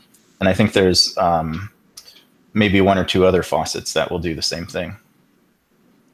So Kieran Mosquita just sent a super chat. He says that he has a grand total of 2.5 with his laptop CPU, and he will have 51% SV and ABC at the same time. Okay, great, Kieran. That sounds really exciting. You keep us updated on how that goes there, buddy. So, Kieran, you'll probably be on our show sometime soon. You just got to let me know what you're going to be talking about as well. Just send me a message in the Telegram group. Tobias is asking, why did I just say Dankeschön? I don't know, because it means thank you. Next time I'll say merci or arigato gozaimasu. I don't think it really matters. So let's get back to the page here. Still waiting for we got one more block to go, right? One more. Well, technically two. The first one after that one. Okay, so two. This it's like when Chris was saying, like in 10 minutes. It's always going to be extra ones. So yeah, that's what you were saying before, Chris. I mean, I get that as well. It's so frustrating. I know a lot of people who are working on sites at the moment who are about to roll out things for Bitcoin Cash, and they just don't know what's going on. They don't know whether what they've been working on for the last 6 months or whatever is going to be completely incompatible. So it really is sad that there isn't more clarity and isn't more consensus, and that there is this giant battle with people actually attacking each other, because it would have been nice to just say, okay, well, if this goes separate ways, I'm just going to focus on this side, and I'll be developing for the changes they'll be implementing. Yeah, which is exactly what I would want to happen too. Yeah. Like, even if for some bizarre reason the ABC side was less valuable than the SV side, I'd still work on it, right? I wouldn't work on the SV side because I think it's better technology, right? The same reason I work on the Bitcoin cash side and not the Bitcoin core side, right? Because I like the protocol better and the technology, right? So Yeah, and that's really how it should work in this. Is if you want to make your own fork, you make your own fork. I mean, the attacking where you came from thing is just really scummy. I mean, however else you want to put it, it's such a lowbrow thing to do. Yeah. So apparently, Craig and Roger are trash talking on Twitter right now. Zephoy, can you please pull that up and let us all know what is going on Twitter? That's where the real fireworks are happening. Still not enough. And how long will you steal your client's money? You can at least view his tweets. He blocked me. Or are you? He blocked me as well. Oh, he blocked you too? He blocked. You know why he blocked me? Because I said that I wanted to have you both on a show talking about, because I posted an interview with you, Chris, and you talked us through what's happening in the fork, and everyone was like, Naomi, you're a terrible person and we hate you and this is so biased. And I'm like, you know what? Fair point. So why don't I get the man himself on here? So I reached out to Craig and said, would love to have you on defending some of these claims that Chris made. I thought that was pretty reasonable. You guys could talk it out. I'm definitely no person for a match for either of you. It's much better to have people with some sort of technical expertise. And then he was just so nasty. He's like, I would not waste my time with a pseudo journalist like you. Get a life. Like, he just kind of went at me. So I was just very friendly. It was like, totally cool. Don't have to come on the show. Door's always open if you change your mind. And he just kept saying these nasty things. And I was just, very polite. Like, obviously, I would love to have him on the show to kind of debate with you, Chris. I think it would be fascinating and illuminating for a lot of people. But in the end, he told me that he had no more time for all of this. He's out there building things. And so then he blocked me. And that was the end of that. And it was our wonderful moment we shared in time that is forever immortalized on the interwebs. He keeps saying he's building things and he's produced nothing, right? Like he keeps saying all this stuff. We're gonna have this coming out and this coming out and this coming out and this, and he gives like hard deadlines too. It's not just like some vague notion of the future. He's like, you're gonna see in July this is gonna come out. Then July comes and it never happens, right? And he just wants you to forget that he ever said it.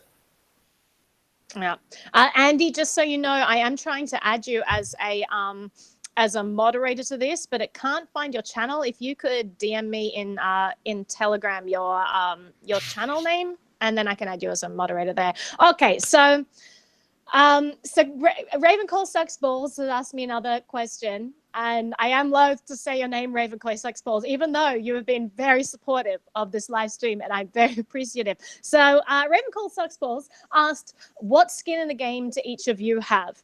It's a great question.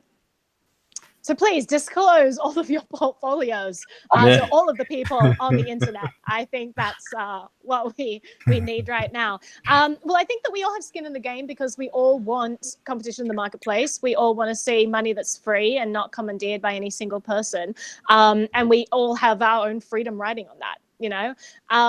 Also, I'm sure all of us have some Bitcoin Cash holdings. So what percentage of our portfolio that is, we're probably not going to disclose. But I think that all of us do have skin in the game, and also just have a vested interest in seeing the right outcome for this. Right meaning like the one that has the most freedom. I don't like seeing coercion. I don't like seeing a bully take control and trying to threaten other people in the space. I really don't appreciate that.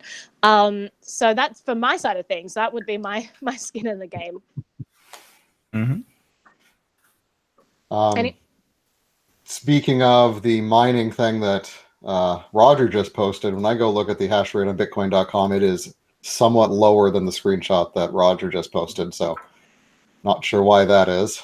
Huh, interesting. What was it in his screenshot? 4,024.82. Yeah, I think that it jumped. I don't know what happened there, but yeah, it was at 4,000 for a very brief period of time, or at least the website was. I don't know if that was the actual hash rate or not. Mm-hmm. Yeah, so down to 334. So whatever that means.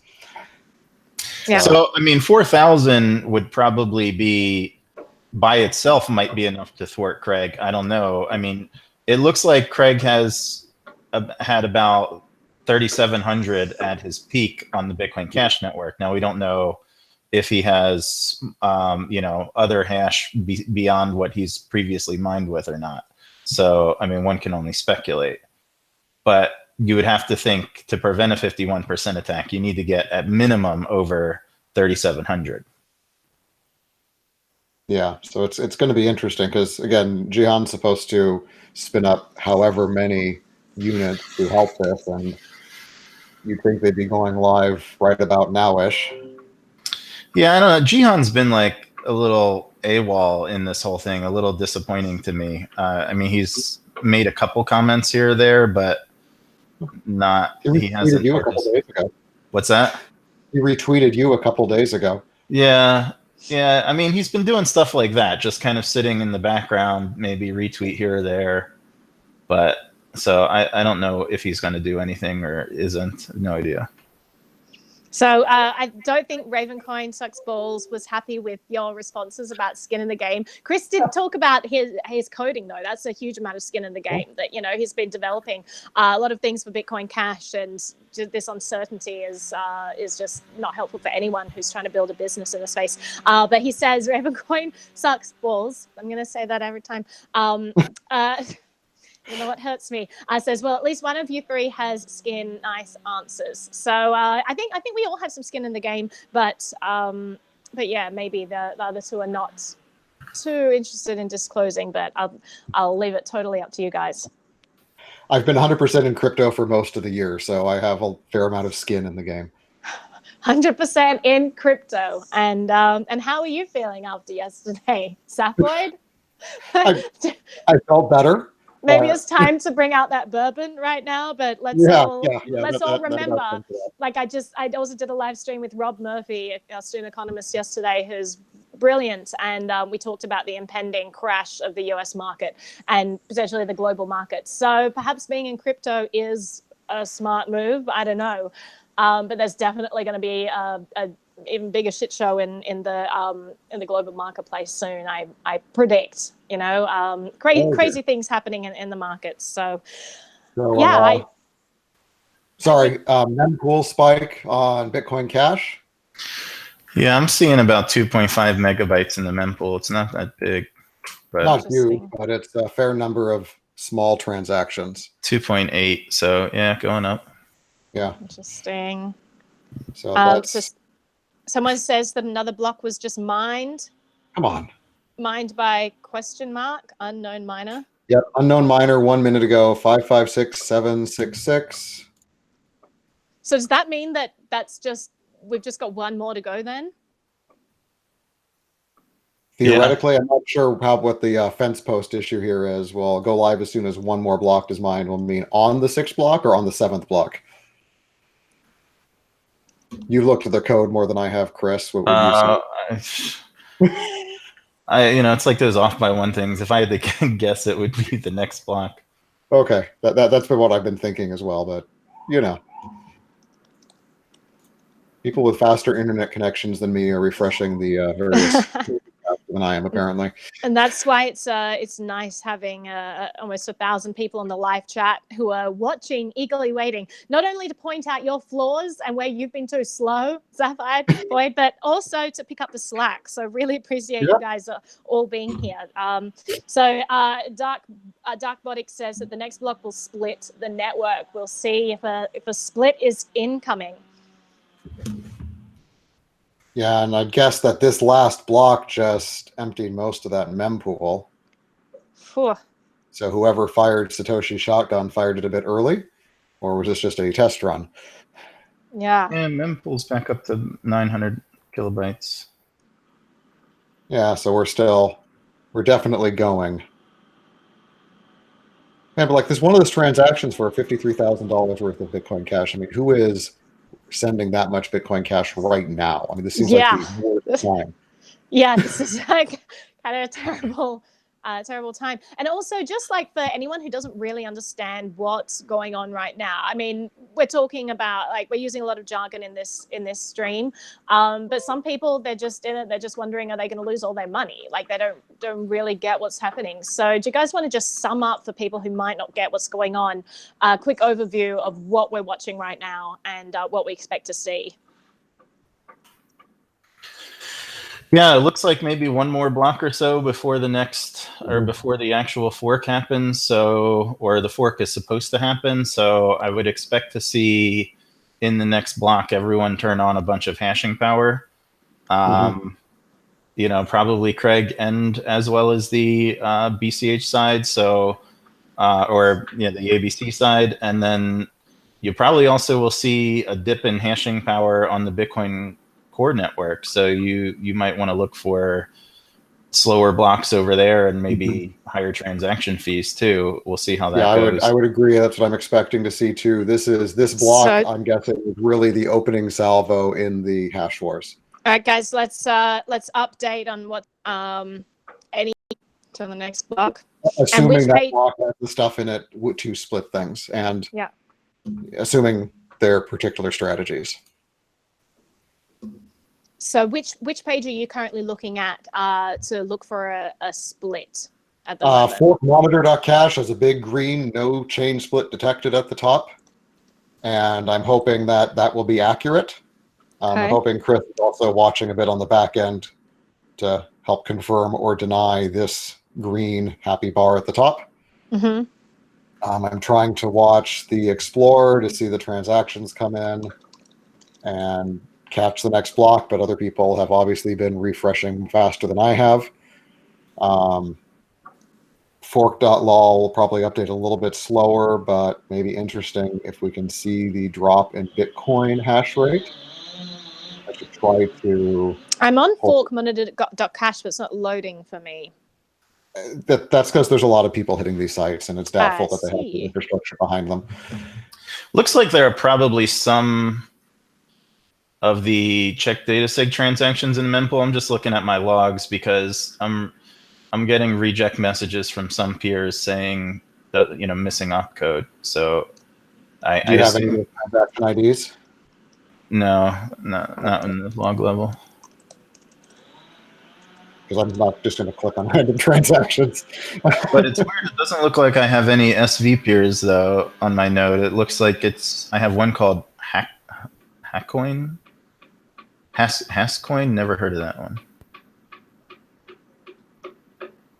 Interesting. So someone called Sarah Connor, who's actually been trolling a lot of my videos recently, is now in the chat, who says, can you spell gold? I think let's address this question. I don't usually call out trolls or engage with them, but there's this kind of presumption that gold and Bitcoin are incompatible and that it's like winner takes all. And I think that there's definitely room in the marketplace for both, and they serve very different purposes. I don't know what you guys in the chat think, but I think that both will probably coexist for as long as we'll see. That they have very different functions. Gold is a great store of value. Bitcoin is a great borderless currency and a currency for the digital age, currency for a global marketplace. I think that they serve different purposes. So Sarah, while I appreciate you being here and saying words like Ponzi scheme and reiterating gold, I think you can keep your gold and we can have gold as well. And we can enjoy this wonderful competitive marketplace of all these different competing currencies. I think that is definitely a good thing. Yeah, I'd also say, you know, gold has far less technological risk than Bitcoin does or cryptocurrency does, right? I mean, we're seeing this today. You know, there's a risk the whole thing just blows up one day, and that risk of gold happening is very, very small. Here's Craig going with his game on gif. Okay, so he's gifting right now. You can tell he's serious when he brings out the big gun gifs. This is NCIS. That's how you know it's going. All right. Let's see here. Anything useful? So interesting that the Bitcoin.com Explorer doesn't know who SVPool is, links it as an unknown miner. I think that's Interesting. Roger refusing to show them. That's pretty hilarious. Roger. Hashwars.cash is really not happy. Let's see what will come up. Yeah, so things are about to start to get juicy here.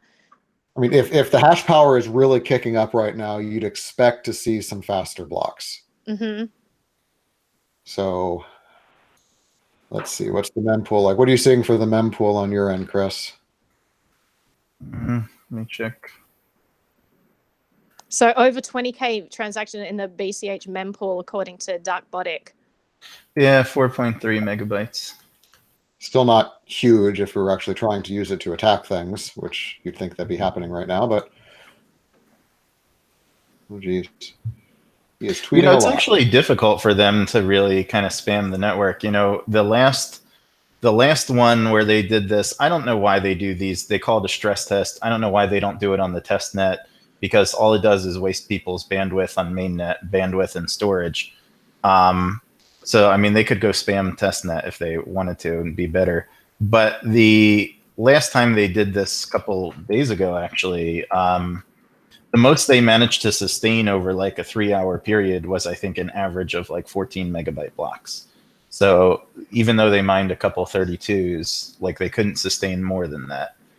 So it's actually pretty difficult to blast the network with really high transaction volume.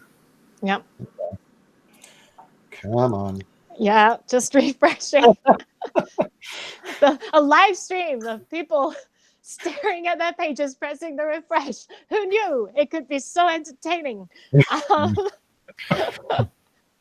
why those websites aren't working well. I'm about to have a break-off series. It's like a website where we live stream as Naomi watches water boil.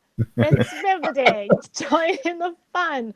No, well, I mean, it is kind of fascinating to like be scrolling across these websites and just refreshing, but then also just looking on Twitter and kind of seeing that start to amp up. Like, it's just, I mean, as a few people have commented that I shouldn't be encouraging all this ridiculousness and I shouldn't even be looking at it, which I totally see the point of. You know, when you have like Craig tweeting out these ridiculous gifs about buildings blowing up and game on, like, you know, like I don't want to buy into that. It's just so ridiculous and I don't want to encourage that for sure. At the same time, it can be entertaining, and if he's good for anything, I want it to be entertainment value. So yeah, like, isn't it there this contrast between, so another one of their talking points is they say that the reason they're doing what they're doing is because they want to professionalize Bitcoin Cash development. But I mean, do you consider what Craig's doing professionalizing it? He's like dragging it down into the gutter. It's as unprofessional as it could possibly be. And it's so much less professional than what we already have. Right. So we have another super chat from Ravencoin Sucks Balls, and I'm starting to think this is just a ploy to get me to say Ravencoin Sucks Balls as many times as possible in this show, which I must reiterate, I don't agree with. I may say the last block, I think there was. Yeah. Oh, well, there's something going on. But he says, I'm going to go Bitcoin.com mined it. Bitcoin.com mined it. Yes. No chain split detected first. But Bitcoin ABC is on it, where Bitcoin SV is not yet. So I don't know if I borked my logging or not, but it said activated, but no fork detected my logging. Yeah, and this one still says no chain split detected, but again, I'm not sure what it uses to detect that. Let's see if I can go to SVPool's website, see what they say. Someone is saying that the Tezos network is getting spammed as well, which is it's interesting. Let's just solve all the havoc today. But I do want to, so the comment from Ravencoin Sucks Balls is, do Chris, Pacia, and Sapoid thinks that Craig it has 1 million Bitcoin or not? 1 million BTC, sorry, or not? I really don't know. You know, it depends on whether or not he was involved in creating Bitcoin or not. And if he was, I suspect not all those Bitcoins are his. He's probably stealing a bunch from Kleinman. And in fact, that's what the lawsuit that Kleinman's estate is alleging is that they're stealing a bunch of coins from Kleinman. So, if he does have that, it's probably not all his, and he's probably just engaging in a massive theft. Right. And Kieran So asked, I see here that the Blockchain chats on blockshare.com, which I think is the SV pool, stats show 556,768 blocks, where I only show 556,767 on bitcoin.com. interesting. Which I'm not sure exactly if that's an off by one error on my part or not. I don't see any orphan blocks, but at the same time, I don't think I have any SV peers. Yeah. So cash.coin.dent shows pending for Bitcoin SV on that block. And forkmonitor.cash still does not show. It still shows syncing. So interesting. Huh. They have more headers, but not more blocks. That could mean all sorts of things. So does that mean we have a split right now? Do we know what's... Not necessarily, but it could mean there's something wrong in the code that whatever was included in this block broke their nodes. Huh. That could mean that whatever nodes this guy is talking to are just a little bit behind. That could mean any number of things, but first shot fired was positive for ABC. Yeah. So Kieran says that stress tests are employed by miners to make more money from transaction fees. Do you guys agree with that? I mean, it's very little transaction fees. What was that? And so if you wanted to give the miners transaction fees, you could pay them directly without spamming the network. Yeah, I don't see any point in doing that. Right.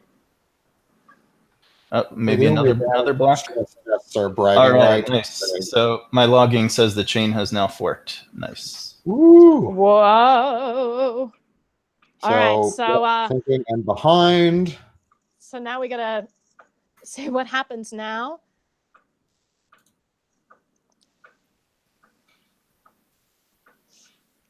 Someone asked, how are they meant to cash out if the exchanges have gone ahead and shut down? That is why you don't hold your money in exchanges. So yeah, probably should have gotten it out before.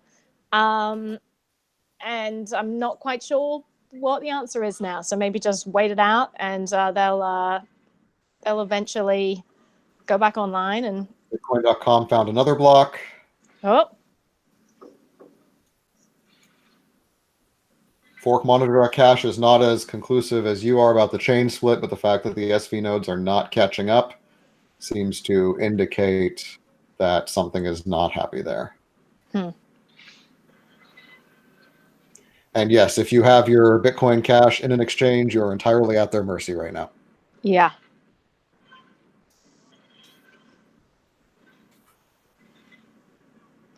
So SV is 2 blocks behind right now? According to forkmonitor.cash, I'm not sure if Chris can find any peers to talk to directly on the SV side. Okay, so the BCH hash rate or Bitcoin.com pool hash rate's reporting 4,100 petahashes, which by itself is a more than we know that Craig has, or at least what Craig has shown publicly by itself. That's not including other pools and other miners. So he's pulled all of his BTC hash rate over to BCH. There's only 1.3 petahashes on BTC. And other people are pointing their hash at Bitcoin.com too. Yeah, so it's the initial salvo is positive for ABC. So forkmonitor.cash apparently waits for the nodes to have different blocks at the same height. That's what Kieran says. So that may be why it's not updating and mentioning a chain split. So that's interesting. I wonder what is causing the SV side to be behind and not mining their own blocks and their own chain. But we do have a lot of transaction IDs. What's your mempool showing now?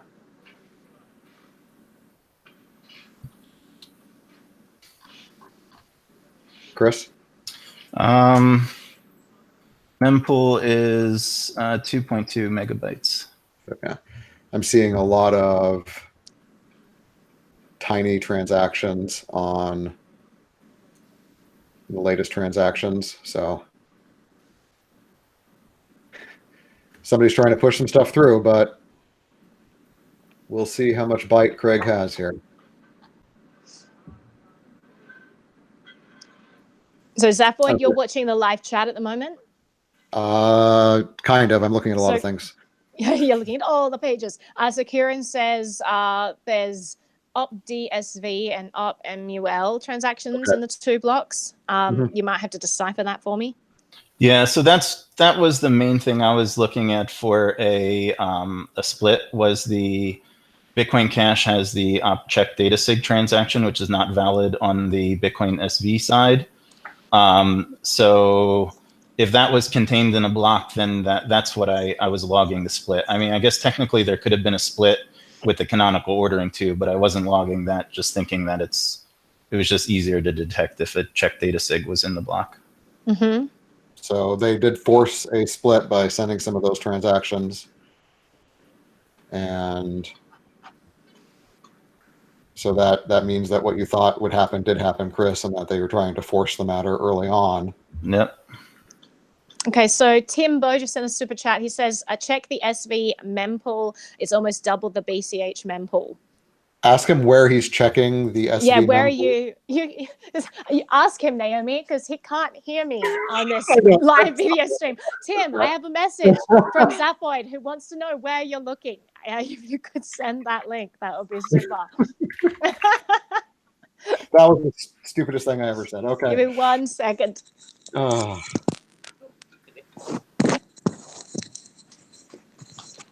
Okay.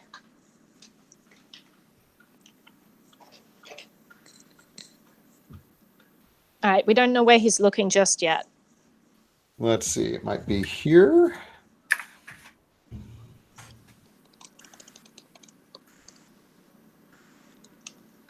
No, that's...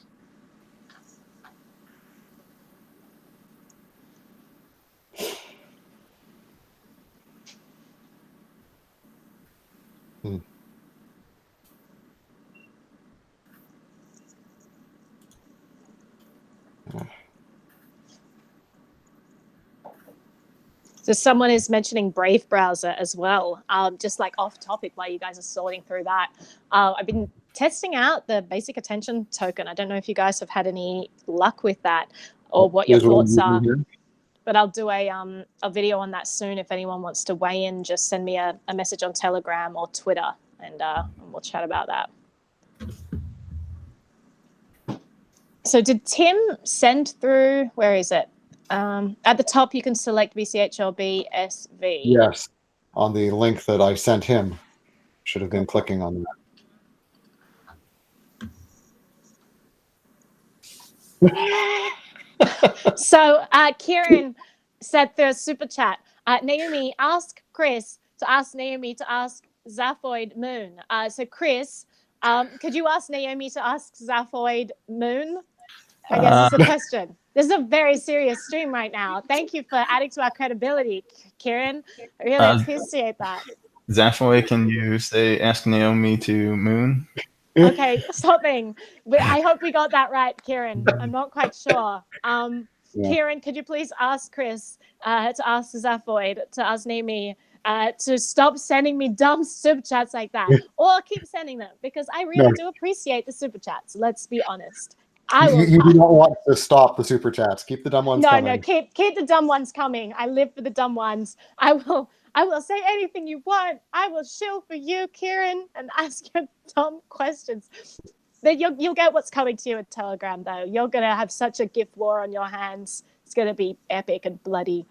Let's see here. Some people are saying just.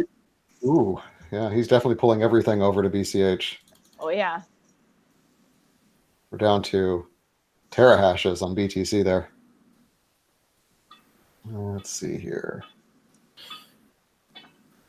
If this is going to show anything interesting. Bitcoin Cash has now been upgraded. Yeah. So, so at least I could tell you what I'm going to do. Today is I'm going to patch my node so it doesn't. My BCHD software, so it doesn't allow reorgs back beyond the fork point. So, and it would not surprise me if other people do the same. So basically, we're going to make this fork permanent. Yeah. So it's not gonna unfork the chain. Okay, so I have, oh my gosh, I have a lot of super chats coming in now. So Zox says a super chat, says shout out to you guys from Crypto Da Rock. Thanks for the show. Really appreciate that, Zox. Kieran says shill with a face, and then asked me to say Fedcoin is the best coin. Kieran, you need to stop hanging around with Frank. He's a bad influence on you, and stay away from Fedcoin. All right? We do not talk about Fedcoin on this show, but I did say Fedcoin is the best coin. I did it for you, and I just a giant sellout here right now. Andy said, "Oh my God, Andy, why would you make me say that? You were on my team. I was going to add you as a moderator. We were good friends." All right. So Andy says, XRP is the best in the world. BTC sucks. Say it. What is that currency symbol? Is that a yen? I think that's rupee. I think it's an Indian. Oh, wow. Yeah. Pretty sure. That's what I've just been presuming. Let me just look that up.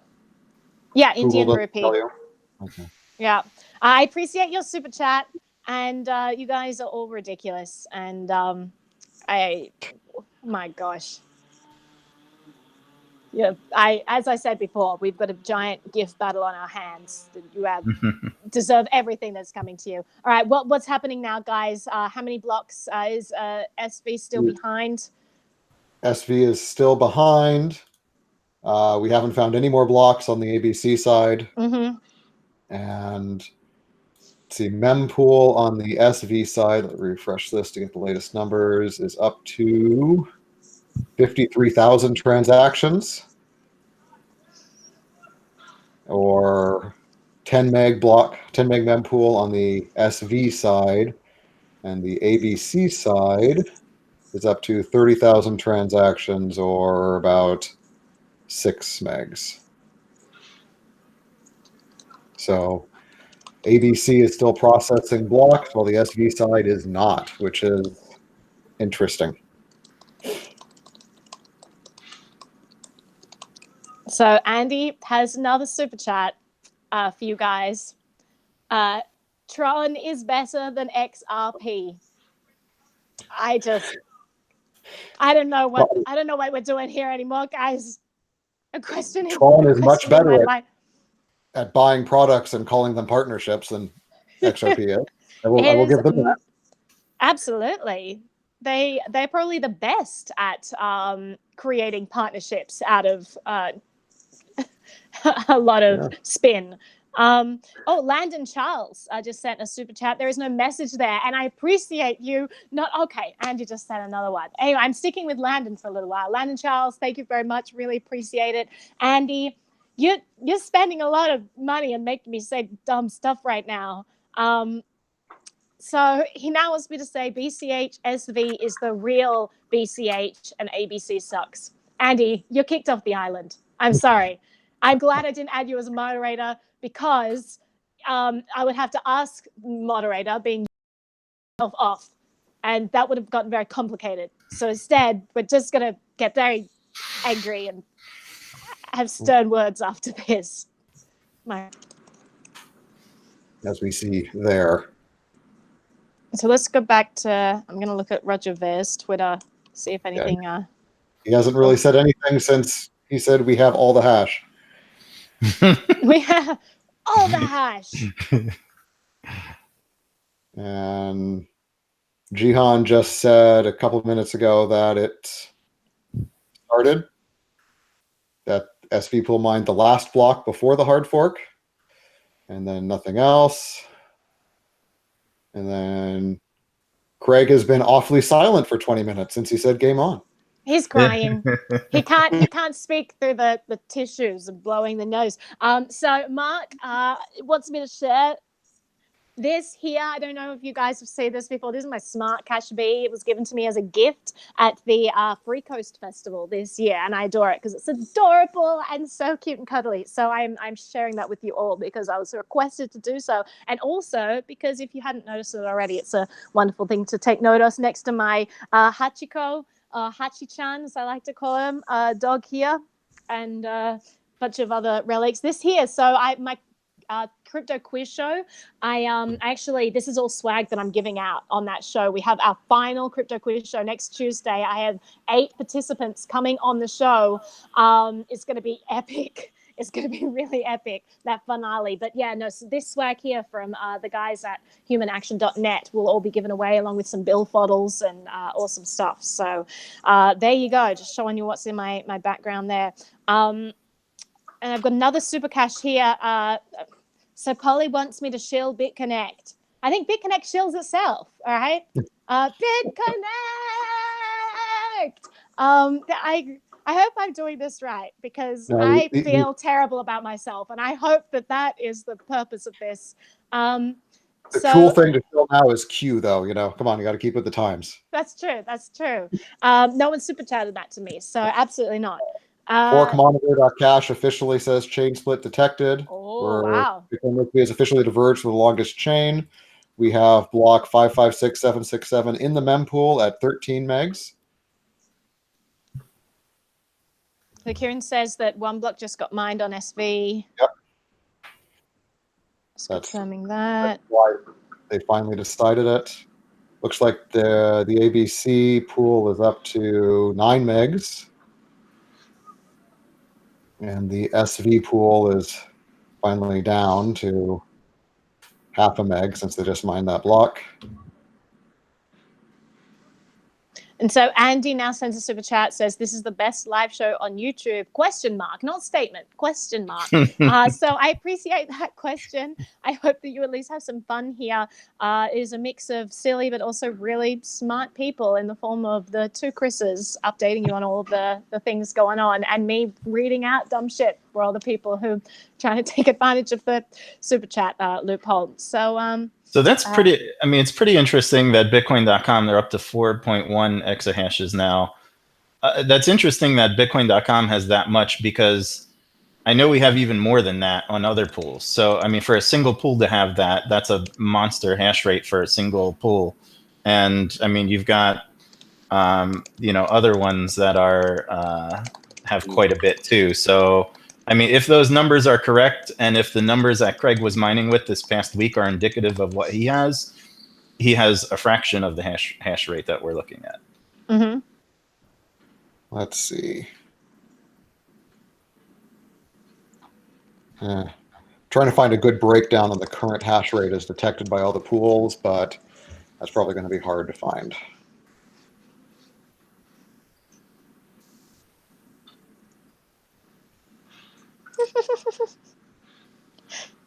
So Andy sent another super chat saying that he is having whiskey with biryani. And sorry, Queen, for silly questions. No, Andy, you never apologize for those silly questions. You do you, and you keep them coming. Silly questions are what I live for. And I'm just waiting on Landon. He did have a message, but I'll wait for him to resend that. Gordon Goyette sent a super chat. No message on that either, but if you do have a message, just let me know and I'll read that out. But thank you so much for the super chat. Really, really, really appreciate it. So BitConnect is just tuned in from Finland. Welcome, BitConnect. Just shield you. Send me my check whenever you get around to it. That would be great. All right, so Lana's question, Naomi, please look into Bitcoin Air and US Blockchain Association. They're presenting at the biggest blockchain conference in the world. Is that what it's called? The biggest blockchain conference in the world? Like, is that the name of the conference? You'll have to let me know. So let me know where they're presenting. I will check that out for sure. So, Chris, what are your thoughts now that we do have an official chain split as to the next steps that Craig and Roger will be taking in this war? I don't think Craig's just going to lay down right now. No, but I think, I mean, we still have to, ideally we would want to extend the chain a little bit farther than this. We only have like one block past it. But I at some point, it makes sense to me to patch the software to not allow reorgs that go beyond this hard fork. That would essentially reorg, undo the fork, right? So I would probably, that's what I would do. I don't know if other people are going to do it. That's what I'm going to do with my software, BCHD. But that would make sure that there's permanently a permanent hard fork, right? Mm-hmm. And the software, at least my software, I think the Bitcoin Core software is a little bit different, but mine has checkpoints in it. So, I can just add a new checkpoint for the fork block. Okay, that makes sense. That seems like a wise And then thing. from there, that prevents Craig from undoing the fork, preventing a fork, undoing the fork. It's now officially, assuming that happens. I don't know if other ones are going to do that or not, but if that were to happen, you'd have a permanent split between ABC and SV. So Craig's "there will be no split" is bullshit. And so from there, the only other thing Craig could try and do is mine empty blocks on the ABC side, right? That's kind of his last recourse if he wants to try and burn it all down. But if you look at the hash rate, I mean, the hash rate is just on, and again, it would be nice to see if we could see the hash rate on like other places. Maybe we can look up other places, but I mean, that hash rate looks dominant from what I'm seeing. And I mean, if Craig really wanted to, to screw around, I mean, we could, with this amount of hash rate, you could really do damage to his chain too. So, yeah, but at some point, the miners are going to want to get paid. Yeah. Yeah, but right now, what I'm actually seeing on cash.coin.dance is the block 556768 was actually mined by different pools on the Unlimited and ABC nodes. So one of those will likely be orphaned. So I have another super chat from Andy. He says it'll take nearly a week to kill off one chain. Do you agree with that? Maybe, yeah. And I don't know if the chains will be killed off, and I don't particularly care if SV is in. If people want to use SV, they can do so. It doesn't have to die. So, but it's not what I'm going to use. But what was I was going to say something else about the fork. All right, I'll think about it again. While you're thinking of that, so I have another chat from Vlad Prutnikov. Hope that I pronounced that correctly. Who says that he's a noob and that Coinbase stopped BCH exchange. Will it resume, and when? What is happening? So obviously, I mean, it's really uncertain what's happening in the network right now. We really don't know what the outcome's going to be. So a lot of exchanges did close down trading. They've taken snapshots of account. They're perhaps going to be putting making coins on both chains available if they both succeed, they both survive. And so just to save in the confusion, because it's all pretty messy right now, a lot of them just have halted. So I'm not sure when it's going to resume for a lot of these exchange, and I think it ultimately depends on the outcome of this hash war. So we'll definitely keep you updated. Maybe we'll have more news on the show tomorrow as well. And Andy says, wait a second. So Andy says, thanks, Kieran Mosquito, for the trigger. Not quite sure what that trigger was, but I thank you too, Kieran, for the trigger. Sure, why not? And Landon says, super chat. Again, there's no question in there, but I'm not sure what you want me to read, Landon, but you just send that to me and I will. I'll pop it in the super chat. Raymond Collins sucks balls. I said another one. Question: has Chris, Pacia, and Zaphoid ever mined anything with ASIC or GPU? Great question. Testnet block. Yep. Nothing on the BTC or BCH side, but I've done GPU mining on a few different altcoins in the past, and I've set up a couple pools in the past for different altcoins, particularly Smart Cash, of course. I really appreciate that Ravencoin Sucks Balls now has good questions, even though the name is still terrible. Why does Ravencoin suck balls? I would be interested in hearing that. Seems pretty interesting to me, but who knows? So still no new blocks as far as I can see. Correct. So, which is That's odd 23 minutes considering ago. that there should be a big hash rate spike here. So, Another thing I was going to say about there being a fork now, the good news is that that forces Craig to split some of his hash rate between the chains. So now he has to both mine Bitcoin SV, and if he wants to try and 51% attack ABC, he has to split his hash rate to do it. He can't consolidate 100% of his hash on a 51% attack the way I think he probably wanted to. Right.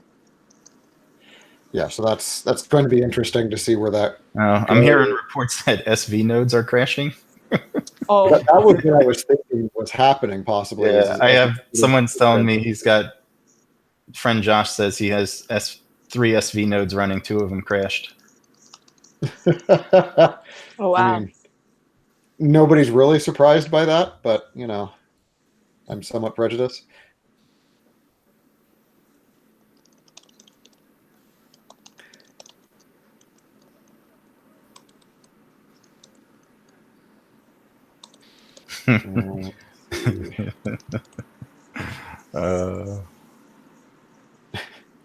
Oh.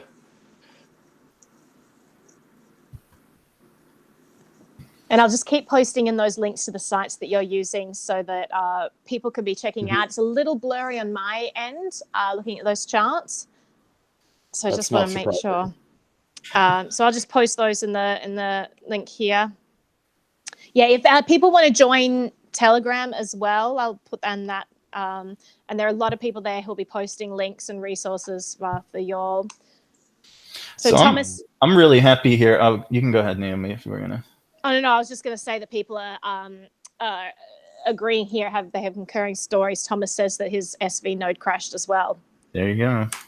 Quality software there. Professional software. You know, and along those same lines, I'm kind of happy that, you know, my BCHD node is just chugging along great. So it hasn't choked on the fork or anything, which was, it's not easy to write software and make it compatible with other software, right? It's easy to, you know, if everyone runs the same software, you know, everything is running the same code base, it all works nicely together. But when you have different code bases, and you have to get them to be interoperable. It's pretty difficult. So I'm happy with this. And it looks like another block I got on mine. Okay, yep. We just saw the mempool at 11 megs, so we just found one. Let's see. Yeah, I'm at height 770. Yeah, Bitcoin.com. Block chair showing 770. Yep, another. So we just found 2 blocks real fast. It's another Bitcoin Cash block. Yep. Yeah, both of those are Bitcoin Cash blocks. We'll see what Waterhole that found this on the unlimited nodes, what it goes with. Mm-hmm. I have a super chat here from Richard Porfirio. I hope I pronounced that correctly. To each of y'all, or yas, asol, I guess would be the correct thing. 5 years from now, 10 BTC or 50 ounces of gold. I know today is mostly about the fork, but should we be worried about BTC? Good question. Should we be worried about BTC? I wouldn't say. Can you say it again? Sorry, I was trash talking with an BSV developer. Well, please don't keep that to yourself, Chris. You need to share. Tweeting at Shatters, he's their, I guess, main lead developer on Bitcoin Cash or Bitcoin SV. So I just told him, you know, some quality software he has there. You are just out of control, Pacia. Out of control. So Richard's question was 10 BTC, and 5 years from now, 5 years time, 10 BTC or 50 ounces of gold. Which one do you think is more promising, and should we be worried about BTC? Good question. I don't think anyone knows.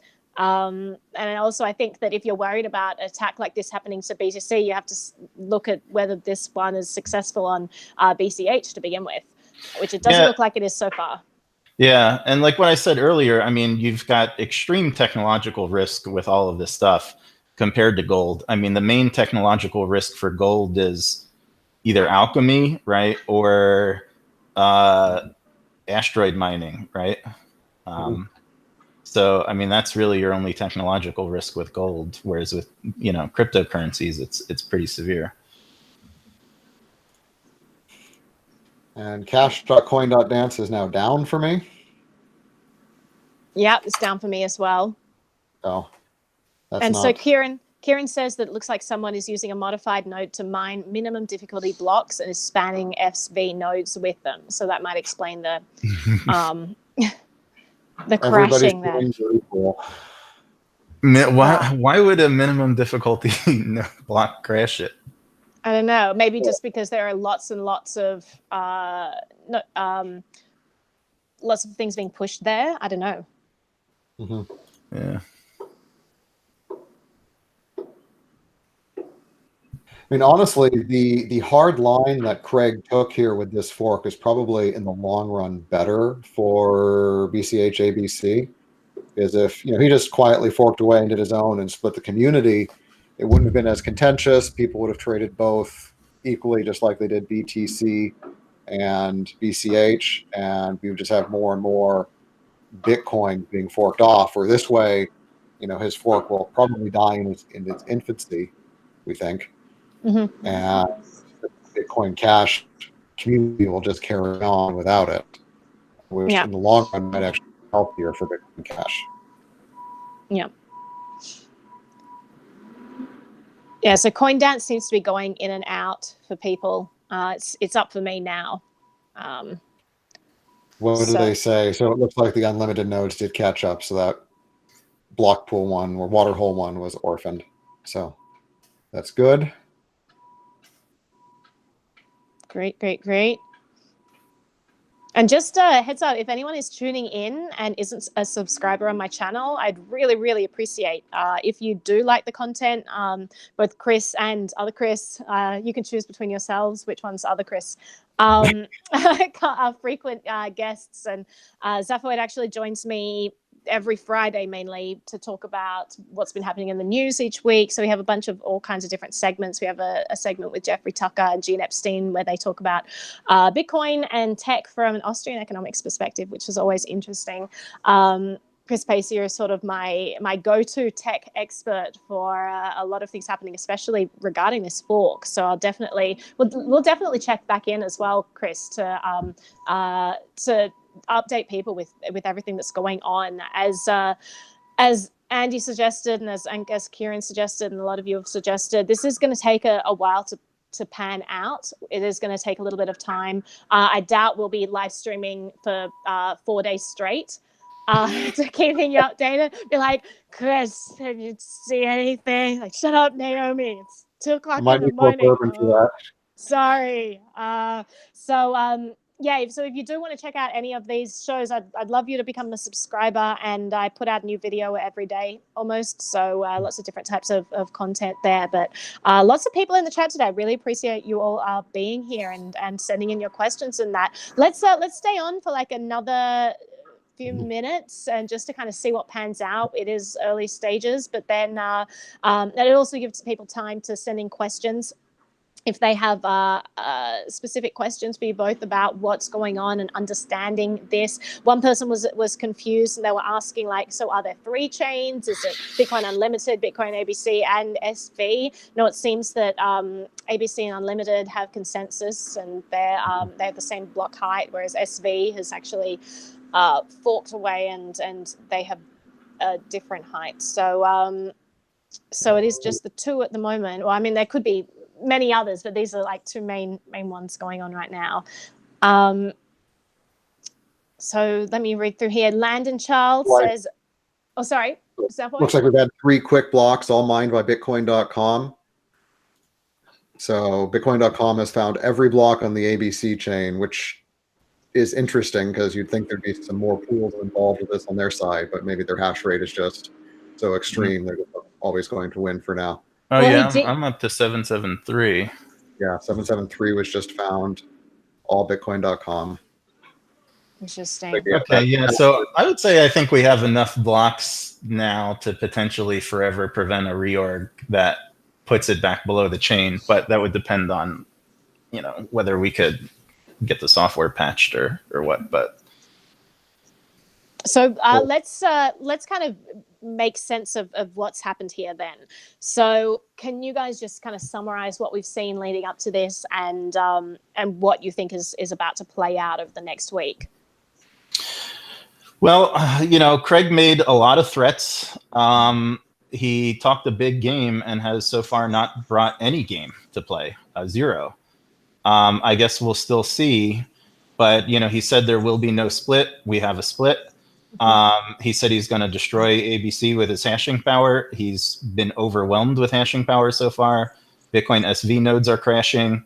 It doesn't look like a good day for Craig right now, which is a good day for every authoritarian, basically. But we'll still have to see. I don't know. He could be, still trying to do his 51% attack. He could be gearing up for that.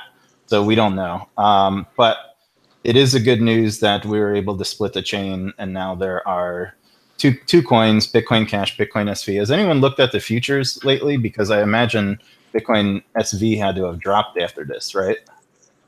Bitcoin SV, well, not according to Hash Wars, but there might be some other sites that list them. Yeah, where are futures trading at the moment? Poloniex is one of them. I know Hit BTC did. I know there's several of them that were trading So the ABC side went up. It looks like it went up, right? What was it? Did I say it was in the 200s? It's 326 now. BSV is at 84. So it doesn't look like BSV has moved, but I would expect it to. But the ABC side has gone up. And the BCH itself is back up over 400. So this looks like a lot of bark and not a whole bunch of bite. Yeah. So far, so good. Yeah, we'll have to wait and see. So remember, Craig's basically promising a war of attrition here. He's more or less said, I'm going to outlast. I'm willing to take big losses and mine at a big loss longer than you are, essentially. And so we'll have to see. But the first big wrench thrown into Craig's plan was that we forked the chain, right? Yeah. So now, now he, his only recourse now is his chain is definitely now BSV. It's its own coin, and ABC is its own coin. So Craig's only recourse now, if he wants to try and do something, is to actively 51% attack another coin that isn't his. And we'll see. So yeah. So the question is, long term, how much hash power can BTC.com, Bitcoin.com maintain? Like, how much of this is taken from BTC itself? How much of this, how long will this actually be able to last for them? Yeah. Because Craig just wait until tomorrow when all the hash power goes back to Bitcoin Core and then do a 51% attack with his 31 or whatever. Yeah. Yes, we'll have to wait and see how that plays out. And so, Zaphoid, you'll be hopping on the chat tomorrow at we do our weekly recap show. Can we do it at 4:00 tomorrow Eastern time? Does that work for you? Yeah, give me just a second here. Just hashing out details over the live stream because why not? But 4 o'clock's great. So we'll be doing our weekly live recap show that we always do every Friday. It'll be at 4 o'clock now that we're heading into winter in the Northern Hemisphere. So Landon Charles sent through a chat, Blockchain Expo Silicon Valley, David Cam, Bitcoin Air. So they're the details that he said before. It's not called the world's largest blockchain conference. It's called Blockchain Expo Silicon Valley. So yeah, I'll look into that. Thank you for the heads up. It's much appreciated. Kieran, Kieran is reiterating what you just said, Chris. He says, I will mine on my laptop at a loss. I am willing to mine as long as it takes with my 2.5 and your coin will be destroyed. I think that Kieran may be the real threat here and we should watch out for this guy. There's a whole lot of angry words and I'm sure he has gifts of blowing up buildings too. And that's what really counts here. And also, I mean, you also have to keep in mind that Craig has threatened lots of lawsuits as well. He has said that he's patented all of this stuff and he owns the blockchain, and no one no one is going to be able to defeat him. So we'll have to see how that pans out as well. I don't have much faith that he's going to get anywhere with these lawsuits, but we'll see. Yeah. Like BTC.com just mined the last block, so it's not all Bitcoin.com all the time. Yeah.